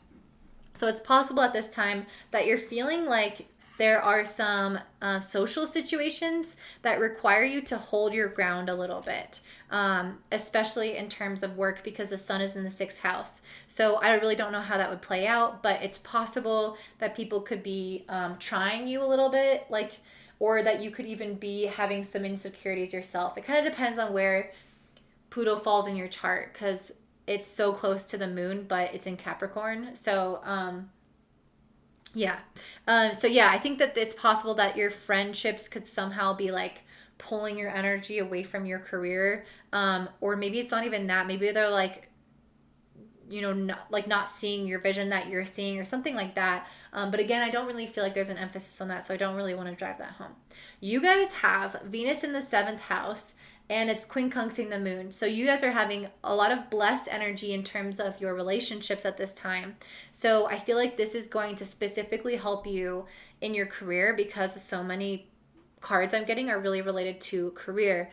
And so I feel like this could be an opportunity for you to meet these people that you need to meet in order to make things happen. But since the moon is in the 12th house and Venus is making a quincunx to it, there might be some elements here of you guys need to release some expectations or release some beliefs about yourself in order to actually receive these help and these benefits. Because I feel like people are trying to come in and make things happen in your life and give you these opportunities. But if you're holding on to things from the past, like how you think things should have been, like the specific idea that you have, or you're holding on to insecurities about yourself or beliefs about yourself or certain stories, like that could actually prevent you from being able to receive the opportunity that's trying to come in. So this quincunx, I feel like, is telling you to get your ducks in a row emotionally to accept the support that's coming in. Jupiter in the 1st house is also making a quincunx to the sun in the 6th. So I feel like you guys, again, will be receiving that opportunity with Jupiter, but it's making a quincunx to the sun. So I think that you might not be able to see really at first how that opportunity is going to ultimately fit into your career, or you might not be able to see how you're going to work together with somebody on it, or you might not be able to see how you can complete it, if that makes sense, like what tasks you can do, how you can achieve it. I feel like the idea or the opportunity is coming in, but then with the quincunx to the sun, it's like all the pieces aren't there, or you're focused on your daily routine and like your daily work is not like actually is not actually contributing to this new opportunity. So you need to integrate these. How can you work on your daily routine, your priorities to make time for both this new opportunity and your existing responsibilities? I think that's actually what is the biggest message there. You guys also have can you guys hear the fly in here? Comment down below if you can hear the fly on my microphone, because it's kind of loud and I wonder what this thing picks up. Okay, so Venus in Virgo in the 7th house is conjunct Mars and Leo in the 6th. So a lot of energy around career and relationships. It's opposing Jupiter in the 1st. So you might feel like, even though you have a lot of energy and drive to be working with people right now, it might feel like there are opportunities that you get that are solo opportunities that are like at odds with this, or you might want to develop certain things on your own, or certain aspects of yourself and your personality outside of work that are kind of taking time away from this. So I feel like I do think Jupiter is bringing you the opportunity. So I kind of feel like there is some opportunity that is like pulling you away from your relationships or pulling you away from your existing work and responsibilities that you have to take care of. And so it's all about balancing these two. That's going to be key here. You guys also have Neptune in your 1st house making a trine to Mercury and Cancer in the 5th. This is a beautiful time to really allow yourself to be super creative. So if this new opportunity comes in and there is a possibility for you to be creative about what you want to do, to what you want to make, this is your time to do so. Like, let it run wild, let your imagination go, and actually allow yourself to not block off any ideas right now, because you're in the planning phase, but you're not in the execution phase. In the planning phase, anything can go. Let all the ideas flow. Don't stop yourself, because I think some really beautiful things can come. Mercury in Cancer in the 5th is also opposing Pluto in the 11th. So you guys might find some outside opinions that are coming in here that are being like, don't do that with your dreams. That's not a good idea, blah, blah, blah, from your friends. Don't listen to those people. Alternatively, Pluto in the 11th can be about you having a specific singular focus or vision of what you want to create. And then you're having more ideas come in with Mercury in the 5th house. And it's different creative ideas that might disrupt your current vision, or your current plan, or your current goals. And this might feel like it's at odds with each other. But there is some way that you can merge these two, that you can meet in the middle. So if that's the case, don't give up your creative ideas, because there can be something to them. Okay, I pulled the citrine card, which is about awakening your confidence. Okay, this is the moon in the 12th house. You guys, this is about you becoming more confident, releasing those insecurities that can block you from receiving the opportunity that's trying to come in right now, because I see it very clearly. Something wants to change in your life. You're meant to be having more responsibilities that require priorities and planning and all of this stuff, but you can't have that come in if you're not confident. If your energy isn't strong enough to receive it, it's not even going to be able to knock on your door. And then Ocean Jasper. What a beautiful stone. This is a sign from your guides. It's time for you to make a plan of action towards achieving your dreams and visions. And okay, that's exactly what I was just saying. So you have to make that plan, you guys. If you've been kind of insecure and that's keeping you from making a plan, don't. Because I think once you make that plan, you'll see that opportunities come in to support it. Or maybe you have the opportunity come in first and then you're supposed to make the plan. Regardless, the insecurity is the thing that's going to get in your way. It's time to be confident. It's time to believe in yourself. Let go of these stories from the past. You can achieve your goals, and I can't wait to see you do it. So thank you so much, Pisces Rising. I hope you have such a beautiful day. If this resonated, please like and comment down below. And I love you guys. Bye.